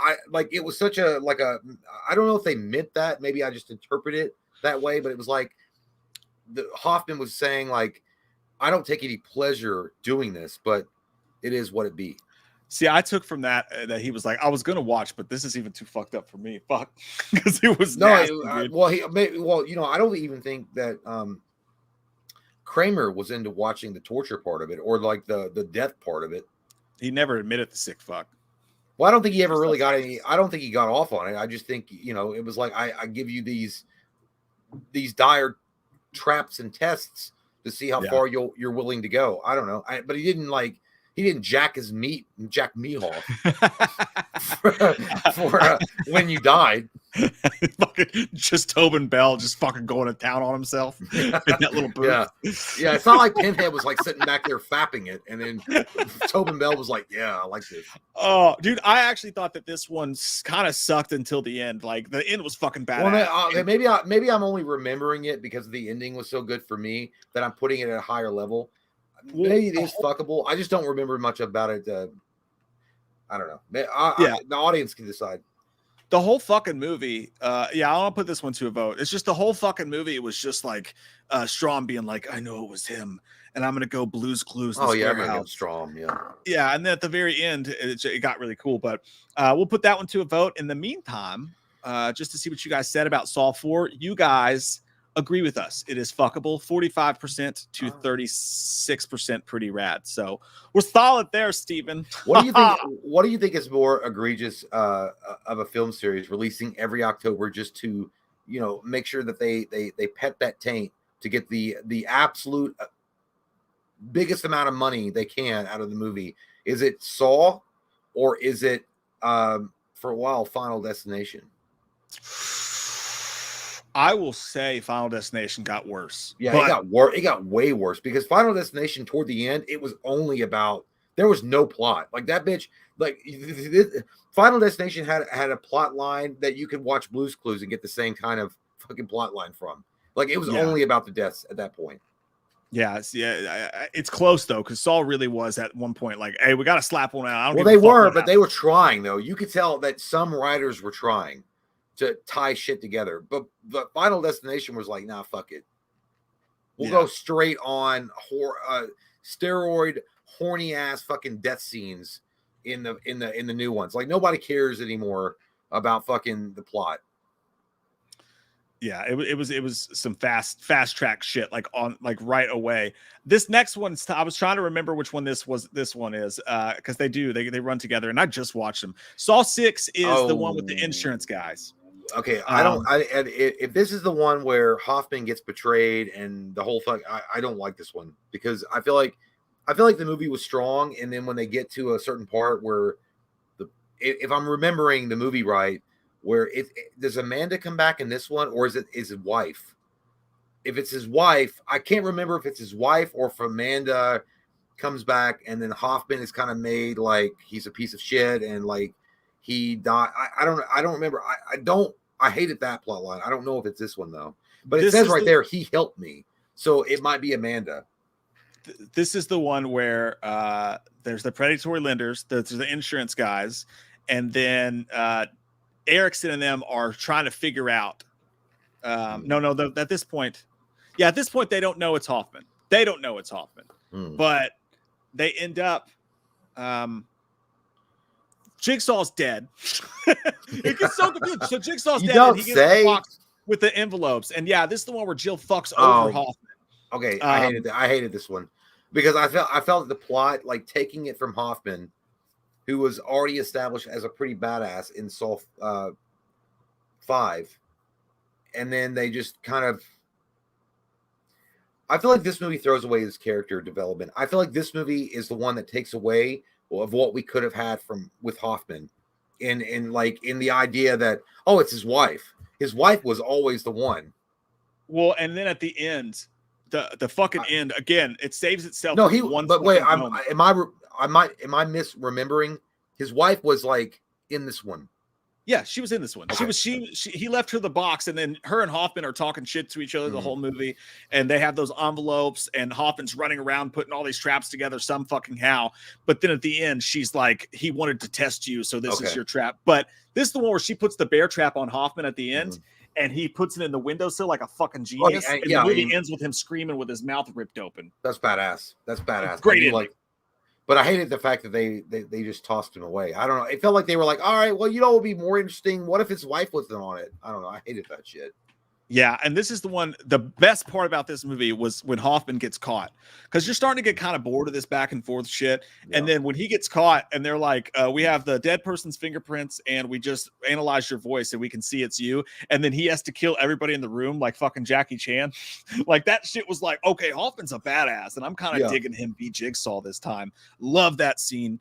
I still put it fuckable just because of what they did with the Hoffman plot. Yeah, I'm I'm a little torn on this one too. We'll let you guys decide because I'm torn between fuckable and pretty rad. I really am. Because I love the ending again, and I actually like the insurance people plot because like that seems like something Jigsaw would have done. Like he would have wanted to go after an insurance company that was fucking people over. To me, well, that's what I feel like he should have done in Saw 10. Is go after the pharmaceutical companies along with the scam artists. And they have that awesome scene which actually leads you to 10 because he's talking to the insurance guy. He's like, "There's this treatment, and it could save me," and the guy wouldn't help him. Yeah. So he's like, "I have money. Money's not the problem." But it still got convoluted and shit with a lot of stuff going on. But yeah, I'll put this one to a vote for you guys. Man, these are harder. I just watched these and they're so hard. I know. I can't remember. I remember parts of them, but. Saw, that's probably not a good thing that you could say about the franchise that they're that. Well, that's why I feel like Saw 10 could be a fresh start, like a fresh start.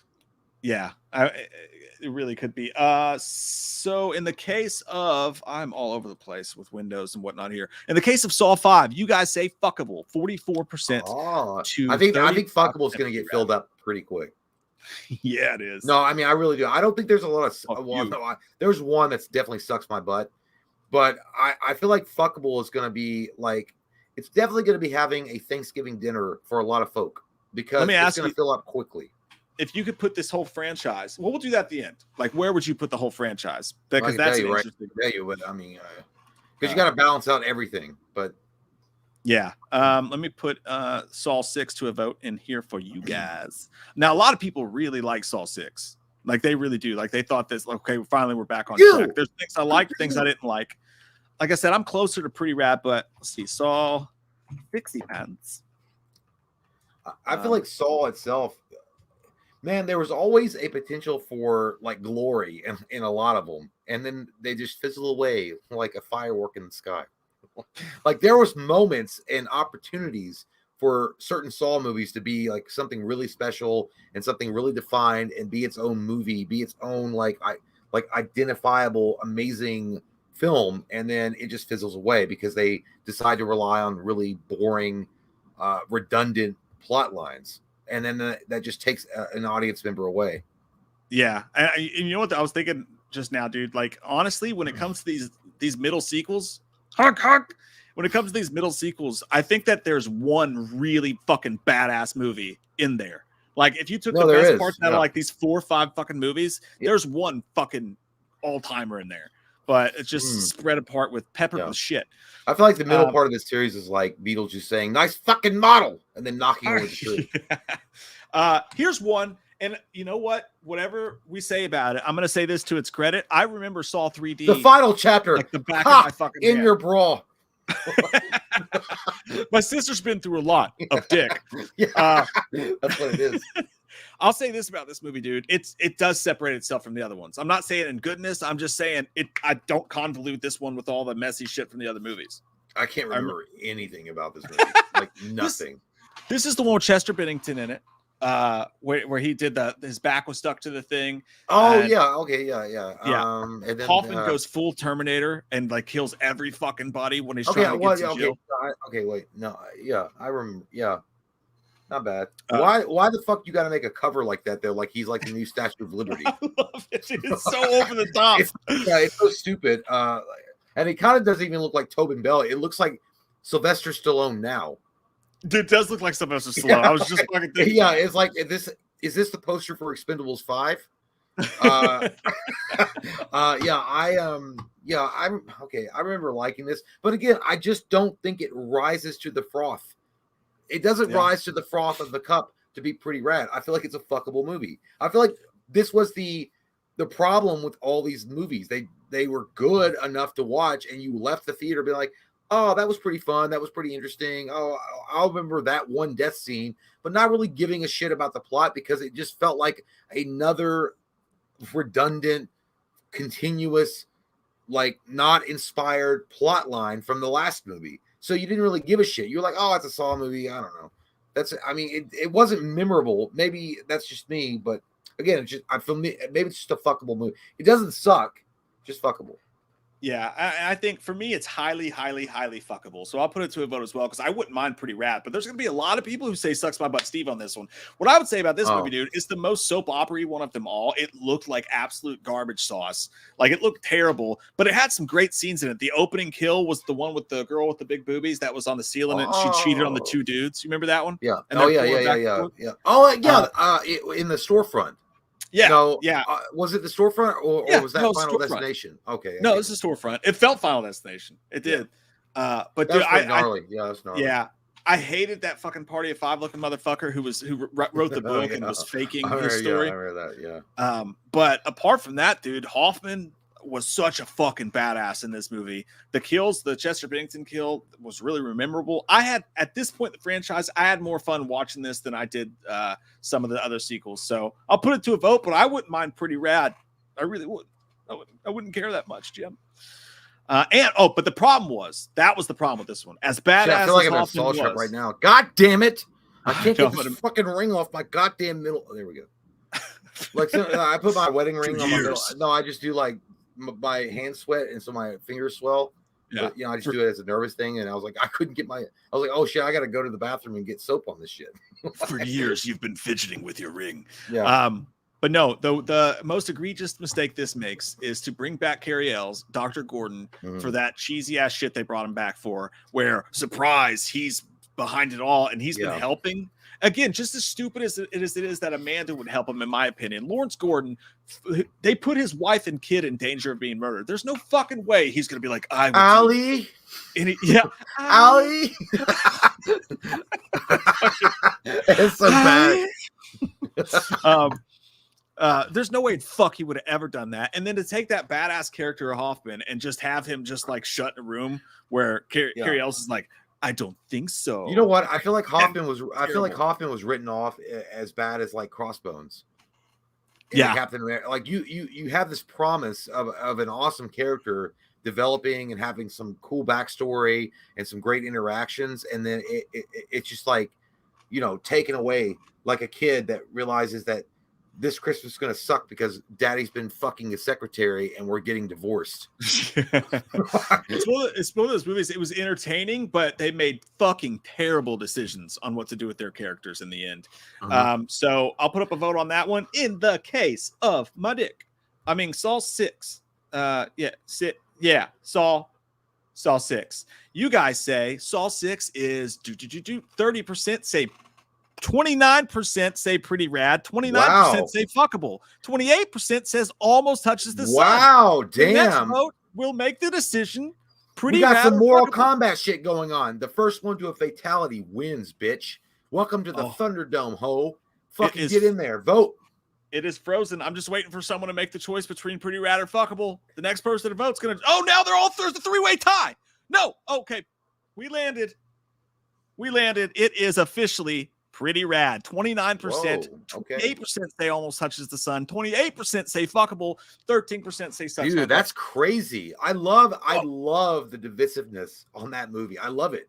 I think it's cool. That's I don't know. I wild, love dude. it. So Saw 6, like I said, some people love that movie, and I get it. So what do we say? Pretty Rad. Yeah, Pretty Rad. That's right. Get up there. Get up there on that stage. You know what? Go. I feel like your bronze. I feel like Steve's butthole is going to have a rest tonight, except not, because I personally feel like there's a movie that really dips down, not necessarily living in Steve's butthole, but definitely fingers it from time to time. Buddy, I got something I really want to stick in Steve's butt, and I Your don't dick? say that lightly. Well, yeah, obviously. Oh, yeah. But my dick is better than what we're going to stick in it tonight. That sounded weird. Yep. Let you guys vote on Saw 3D. Be rad, effable, or fuck my best. But by the way, they brought back Carrie Yules in Saw. What were we? What was it? Saw 9 or Saw 8? Saw 3D. Well, because it was called the final chapter. Yeah, everybody believed that, huh? Yeah, everybody believed that. Like, whatever takes the focus off your head, like in Liar Liar. It's like there's no way that anybody believe. Oh, dude, it's it. That's it. The final chapter. Like, we haven't seen the final chapter in every fucking horror franchise ever. I feel like they brought back Carrie.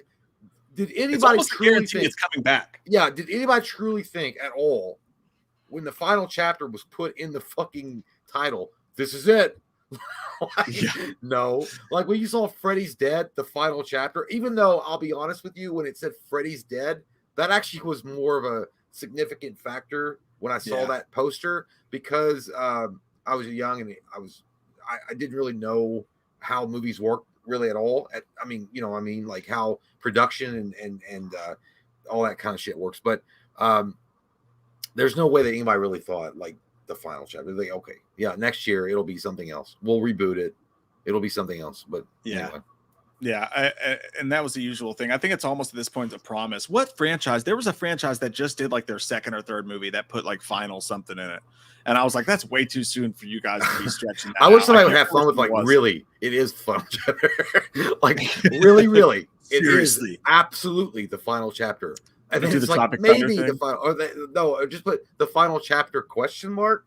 Like, final chapter for real. Okay, so let us talk about this next one, because this one's going to be easy for me. I think this is easily the worst movie in the franchise, and that is Jigsaw. Are you serious, dude? That's like all-timer. Oh, fuck yeah. Yeah, dude. Look at that fucking Rob Zombie inspired like Devil's Reject poster. Yeah, dude. It's how not to do a prequel. Yeah, Steve's gonna have some licking of the ass tonight, because I didn't think he'd actually have a fingering, but he's gonna have a lick of the asshole. Mm-hmm. I'll put him in Sucks My Blood, Steve. Mm-hmm. By the way, the poster alone is terrible. It's absolutely atrocious. This looks like a promotion for WWE Monday Night Raw, introducing a new character that's been like hinted at for many seasons.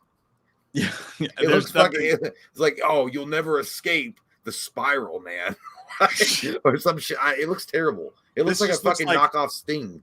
This looks like a Trick or Treat Studios mask after it's been on the Party City shelf for a couple of months. Yeah, because we've seen how some of those look when they've been mistreated by everybody around.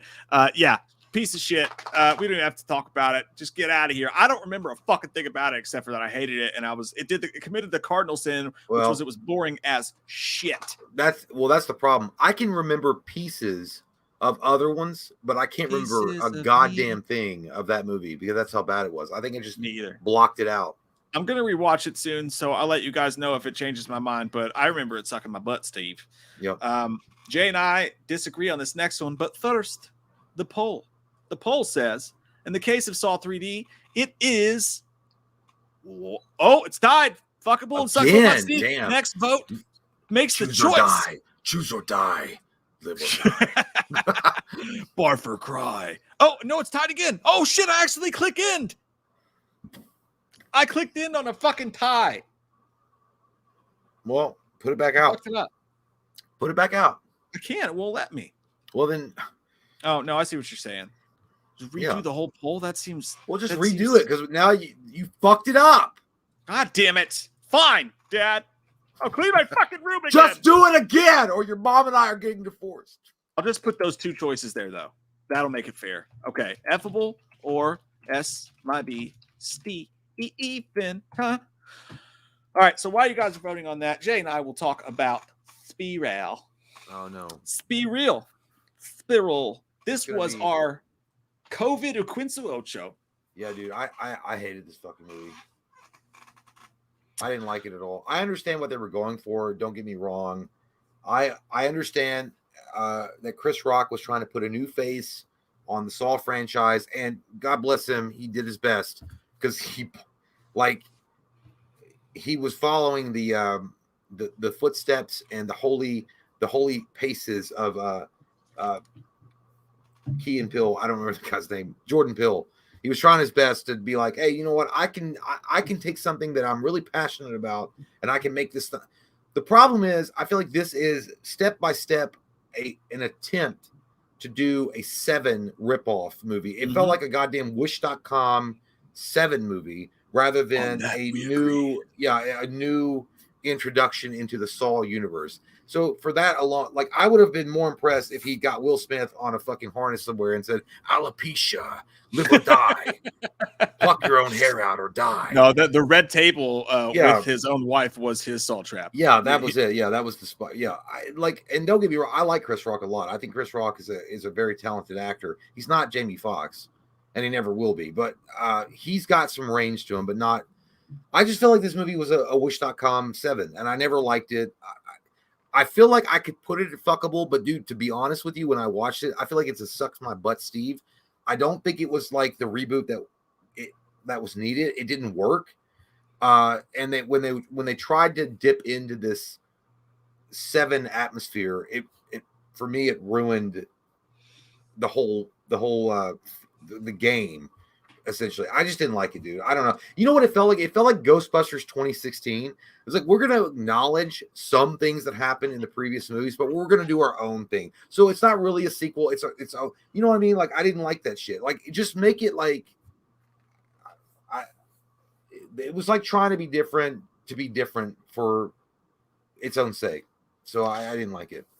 Yeah, I remember you not liking it at all when it came out, and I remember liking it pretty well when it came out. I still think that it's between pretty rad and fuckable, but I'll tell you this: I never felt the need to go back and watch it again. You know what I mean? Like, yeah. So I'm gonna say it's probably fuckable in my opinion. We'll let you guys vote because I think it is tight between fuckable and pretty rad, but I think fuckable is probably where it's gonna. Like, it was fine. Like, there was nothing like wrong about it. It was nice to kind of get away from the fucking confusing ass plot that we've just been through with these movies, and especially away from Jigsaw. The problem was that they promised us 7. Like, the way they talked about this movie, and granted, there was not a lot coming out at the time because it was COVID era, but they were talking Daryl Lynn Boseman, and they were just like, oh man, this is 7. This is 7 with Saw, and you're like, oh shit, and then you watch it, and it's like sort of a forgettable detective movie with some Saw-isms. Yeah, it's like your dad promising that, you know, the divorced dad promising that he'll pick you up from school, and then he just doesn't show up because he got drunk at the bar. And you're like, well, that's dad. I guess I'll take the city bus home. I actually land on fuckable for this one. I really do. What did you think? What was I think I think it's like, it hangs low on the fuckable tree, like almost like a hemorrhoid that is almost like just like really low. But I personally put it in sucks my butt. But I'd be fine if everyone said fuckable, but that's just me. We'll throw it in the vote basket to see for sure. In the case of the last vote biscuit, finally we got a solidified answer. Saw 3D, they say, is fuckable, 51 to 49%. Wow, that's close, dude. These have been so fucking close tonight. Holy shit! I know. It's fucking wild, man. That's this franchise for you, though. But Saw 3D survives, and he gets to live outside of Steve's ass. It's been so close. It's like watching Joe Biden try to walk up steps. You don't know if he's going to fall down or if he is going to fall down. God, our congressmen and people in charge are so old. They are. They're so fucking old. We're so fucked. Oh. That just leaves us with one, right? Oh no, we got to put up the vote on the other one on Spiral. I'm not going to. Just give me 1 second, but you can keep going. Spiral out of control. You piece of shit. I hope you die on the fucking road while you're trying to get a blowjob from your girlfriend, who's also your mom. What is wrong with you, Jerry Springer? That's why I'm a rapper in my spare time. I don't know if you could tell. This might be Steve. I thought I saw a young Eminem, but I just realized it was you. Oh shit! Eat the shitty titty. That's how I'm gonna open up a bar and call it the shitty titty, and it's just gonna be. It sounds like the me titty twister shirtless. from Dusk Till Dawn. Yeah, come on down to the shitty titty. The shitty titty is like the sequel that we never got. While you guys vote on that, where does the honorary member of the night get stuck? All right, well, this might be controversial. I don't know, but dude, I'm almost, and I'll be honest with you. Maybe it's because I have a little PTSD from Jigsaw and Spiral. I want to put it at Almost Touches the Sun. I do, because I like the return to formula, and I do think that worked quite a bit. Tobin Bell was very charismatic. The story was very tight. It didn't really diverge off of the plot to a point where it's like unrecognizable as a Saw movie. But I feel like realistically, I will put it pretty rad because there are some problems with the film. But I feel like, man, ultimately I'm gonna do it. I'm gonna touch the tit of the sun. I'm gonna touch the tit. So this is officially your second favorite Saw movie. Yeah, it is. It's my second favorite Saw movie.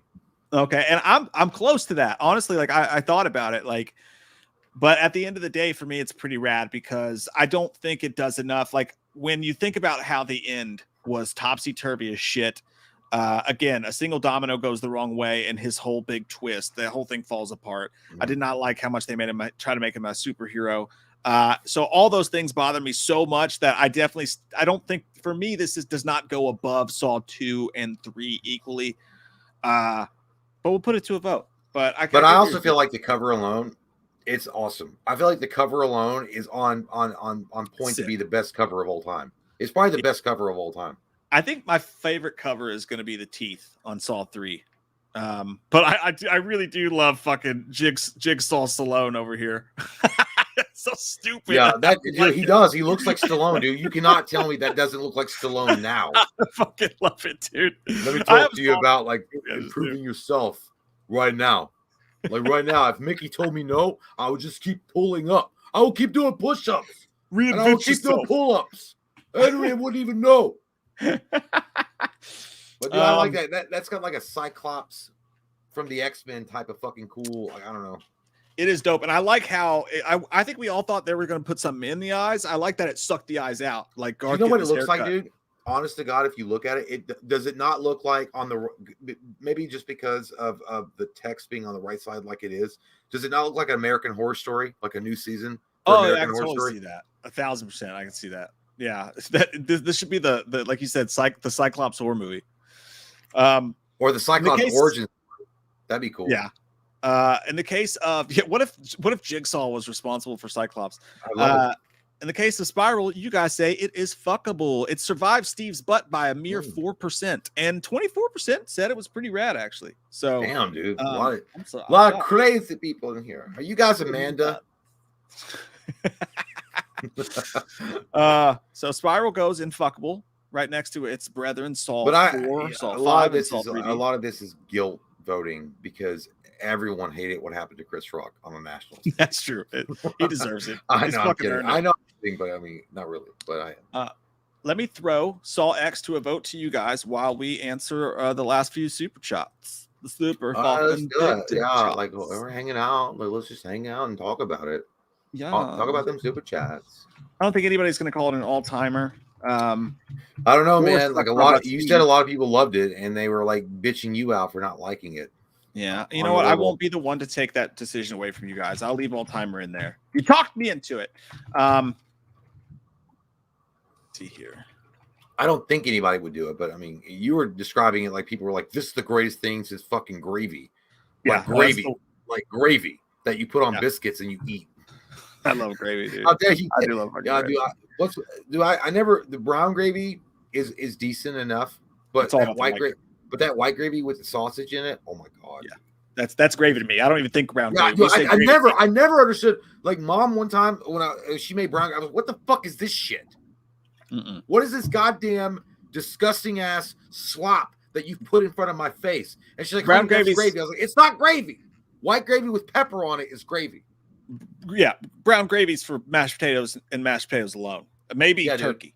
Because Turkey mashed I potatoes, that's I it. never liked that. Dude, sometimes Mom would make breakfast back in the day, and she'd like make everything was great, like pancakes, sausage links, or those sausage patties, like whatever. And then you come downstairs, you'd be like, "Oh," and she got biscuit and gravy, and it'd be like brown gravy. I'm like, "God damn it!" I guess Big Dad didn't make enough money this month. My dad. It felt like some goddamn government cheese. Yeah, I don't know. While you guys are voting, Christopher Sampson, fly me to the moon like that bitch. Alex Crampson says, dudes, wouldn't it be nice to watch horror versions of The Breakfast Club and Ferris Bueller's Day Off? I kind of feel what you're saying, because Ferris Bueller's Day Off could literally be a serial killer. He could be a serial killer. Like you could probably make Ferris Bueller's Day Off into a type of Dexter origin story. Or I don't know, where he's very charismatic and he has elaborate plans to get out of responsibility, and he goes about his day recruiting people to do I mean, I feel like Ferris Bueller's Day Off could definitely be a horror movie. Breakfast Club would work. I think Breakfast Club would work as Scream. a Nightmare on Elm Street. Oh, that would be great too. Yeah, that would be fucking amazing. I think I've always wanted to do this with these movies. Like, just who would be, if this was a Scream movie, who would be the killer? Who would be the final person? Whatever.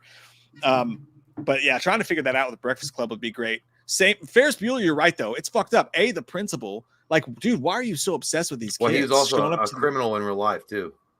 Oh, that's right. What did he do? Like pedophilia or something.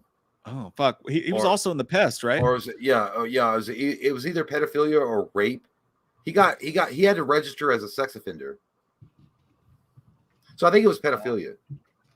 The fuck did he do? But that guy was John Leguizamo. I don't. Which sucked too, because that guy was a good actor. I really did like him, and then he was great in Stay Tuned, and he was really good in Howard. Yeah, he was really good in Howard the Duck. And then you find out all this shit about him. You're like, holy fuck, dude. Jeffrey Jones, yeah, no relation. Jones crime. I'm trying to figure out. Pleaded guilty. I think it was pedophilia. Pleaded guilty to federal charges, receiving a 250-hour community service sentence and additional 3 years of probation. Where the fuck is it? He had to register as a sex offender though. Following leads in an investigation of Paul Rubens, Jones was arrested in 2002 for possession of child pornography. Yeah, and soliciting a 14-year-old boy to. Ew, God. And he got and I think he got in more trouble at some point because I think he didn't register as a sex offender. But anyway, going off from that dark divergent path that we just talked about, 100%, dude. You cannot tell me that Ferris Bueller's Day Off couldn't be an origin story for a serial killer. Like 100%. And the best friend is fucked up too. He's like, with his dad and shit. Oh, all that. There's a lot of Cameron's. Well, Cameron's like on the edge, and not of glory, as Kelly Clarkson would tell us, but of fucking psychopathic murder. But Ferris Bueller is like he's like a villain, a very much the ultimate bad guy in a comic book, serial killer, directing and conducting this strange, weird thing where he can get people to go along with him because of his amazing manipulation and charisma. Yeah, and I think Ferris Bueller's Day Off would be like an A24 fucked up deep dark horror film, and Breakfast Club would be like Nightmare on Elm Street or Scream, Main Street. Yeah, I'd only say Nightmare on Elm Street because that's where everybody would meet. And then they were like in Saturday school, and they're like, I had this fucked up dream. That's why I was late. And then they would like all like start like figuring out that they all had the same dream, and then that's when Freddy would attack them. But instead of the principal, it would be the Freddy Krueger. I don't know. It'd be cool. Yeah. You could do anything with teens. Like, I mean, you could take any teenage thing and make it a Freddy Krueger thing. It'd be fucking awesome. Power Rangers, like we talked about before. Austin, thank you so much, Chris. Appreciate you, man. Austin, thank you, buddy. Says, I want to see Happy Gilmore in a Saw movie with the automatic pitching machine mindset. Yeah, I can't. Trials are in 3 weeks. I got to get ready. Oh, God, that's nice. Or whatever he said. Yeah, God, cut that's me good. down in my prime. But I got I tore one of that eyeballs out. Oh my god! But yeah, dude, that'd be the pitching machine. I'm actually surprised. You know what it is? They haven't used any modern day tech really at all. I don't think to have a death trap because maybe it's just too much. But like a pitching machine, yeah, like you imagine someone being strapped to like if they were put in a baseball uniform. Maybe they were a little league coach, and they were like a really nasty person, and then how they die if they don't get out in time is a pitching machine throwing over and over until they crush their face in. Dude, that would actually be a good Saw trap. If you just had to watch it like, poof, Yeah, poof, like over poof. and over again, and you have to like because it could break your fucking nose and then like start crushing your face in. Turn the settings up really high on it, so it's throwing like 150 miles. That's what I'm per saying. hour. Like it's just That's like it'll fucked make up. your fucking face mush. That's fucked up, man. Yeah. DJ DJ. Graham. Hey, dude, thank you so much. That's Thank you, very man. nice of you. We appreciate it, man. Said I never seen any of the Hellraiser movies, but based on what I've heard about them, Jigsaw is a human Cenobite. Those other Cenobites in hell, including the priest, they worship him for those sadistic traps. That would be an insane crossover. I love it. Diggity I think damn. that. Well, yeah, dude. I feel like you're on the right track here because I feel like 100% that Jigsaw himself would be. He would either be one of the highest lieutenants in the Cenobite armies, or he could, in a lot of ways, take over for Pinhead. If he were a Cenobite, they would, maybe John Kramer opened the box, and maybe he was like tired, like he was just to his wits' end about what to do, and he finds the box for pleasure and ultimate release or whatever, and he opens the box. They recruit him into the Leviathan's army, and then he's groomed and schooled in the ways of torture that he never thought possible. But he already had this, like, basically PhD in torture on Earth, and then he becomes like the new progenitor of these insane twisted traps that the Cenobites do. Yeah, I agree with you, man. I think that's great. I think that's an awesome idea. I would love to see John Kramer become a Cenobite. I feel like that, like, honest to God, if you're going to go in a weird, fucked up, out there direction, him becoming a Cenobite makes sense for his character. At the end, if he wants to escape death, he's dying of cancer, he opens the Lemerchant box to find immortality and something more and beyond what this life offers, and then Pinhead offers him a place in his army. Dude, yes, there you go. That's it. Yeah. And it would be so easy for him too, because if he came across the lament configuration, like, and the whole idea is like, well, you got to pass it to somebody else, right? So like he could just keep bringing these people in. So and I'm not trying to interrupt you, but the Lemerchant configuration, because someone's going to get fucking pissed. No, I said it too. We said Lemerchant configuration. People get mad about, like, if you don't enunciate. Oh, how did I say it? Look, I said it too. I think we said like fucking Lemerchant or Lemert. We said it like Kentucky. Oh.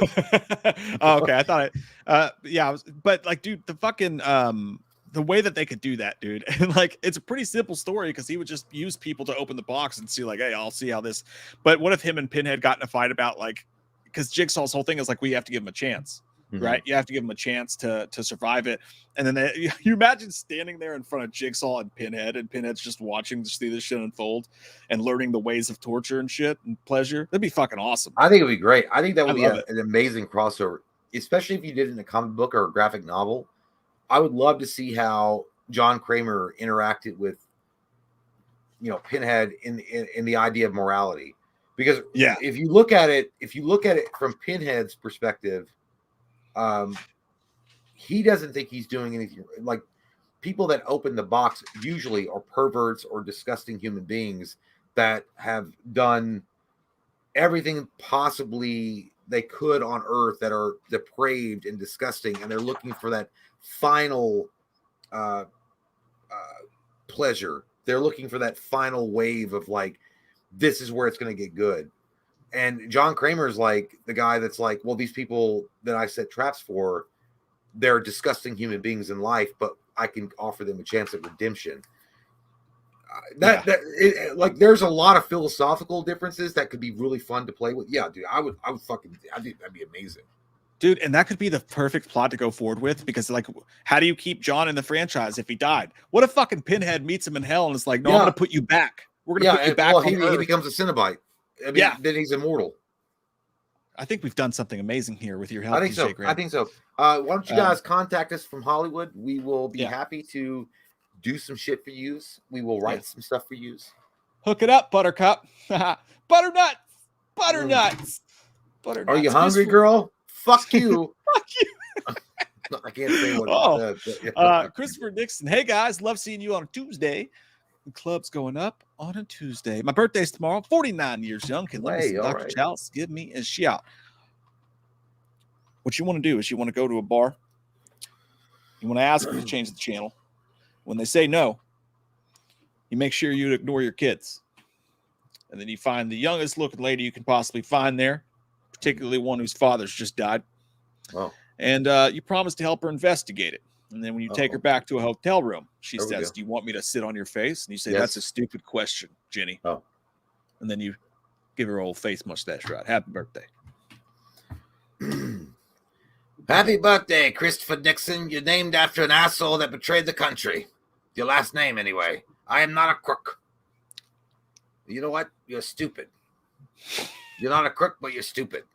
For asking two fictional characters to wish you a happy birthday. That's fine. We'll do that. I will say, by the way, I don't know what a shout is. You don't know how to spell. You said, can Dr. Loomis and Dr. Childs give me a shout? Shiout. A shout. I'm not going to be in your, we're not doing Hadouken with you. We're not Street Fighter. I'm not going to be in the bathroom saying shout. It sounds like the final fight noise. Shout. At the end of the day, Christopher Nixon, have a happy birthday. Get drunk. Don't get stupid. Don't get pulled over. I don't want to see you on YouTube, on Police Activity YouTube channel. Okay? Yeah. Don't Be Mel safe. Gibson it. Trust me, safe. I've tried. Yeah, don't, Jews are fine. Okay? Jews are fine. Joey Ebert, so close to Justin Herbert, quarterback of the Los Angeles Chargers. What setting would you want to see in a Saw movie? I think they're fine with what they did with it. I mean, honest to God, there's nothing wrong with with where they started it. I just feel like they need some consistency. I don't know. I go from Saw 1, Saw 2, and so I guess early 2000s. Keep it in the early 2000s.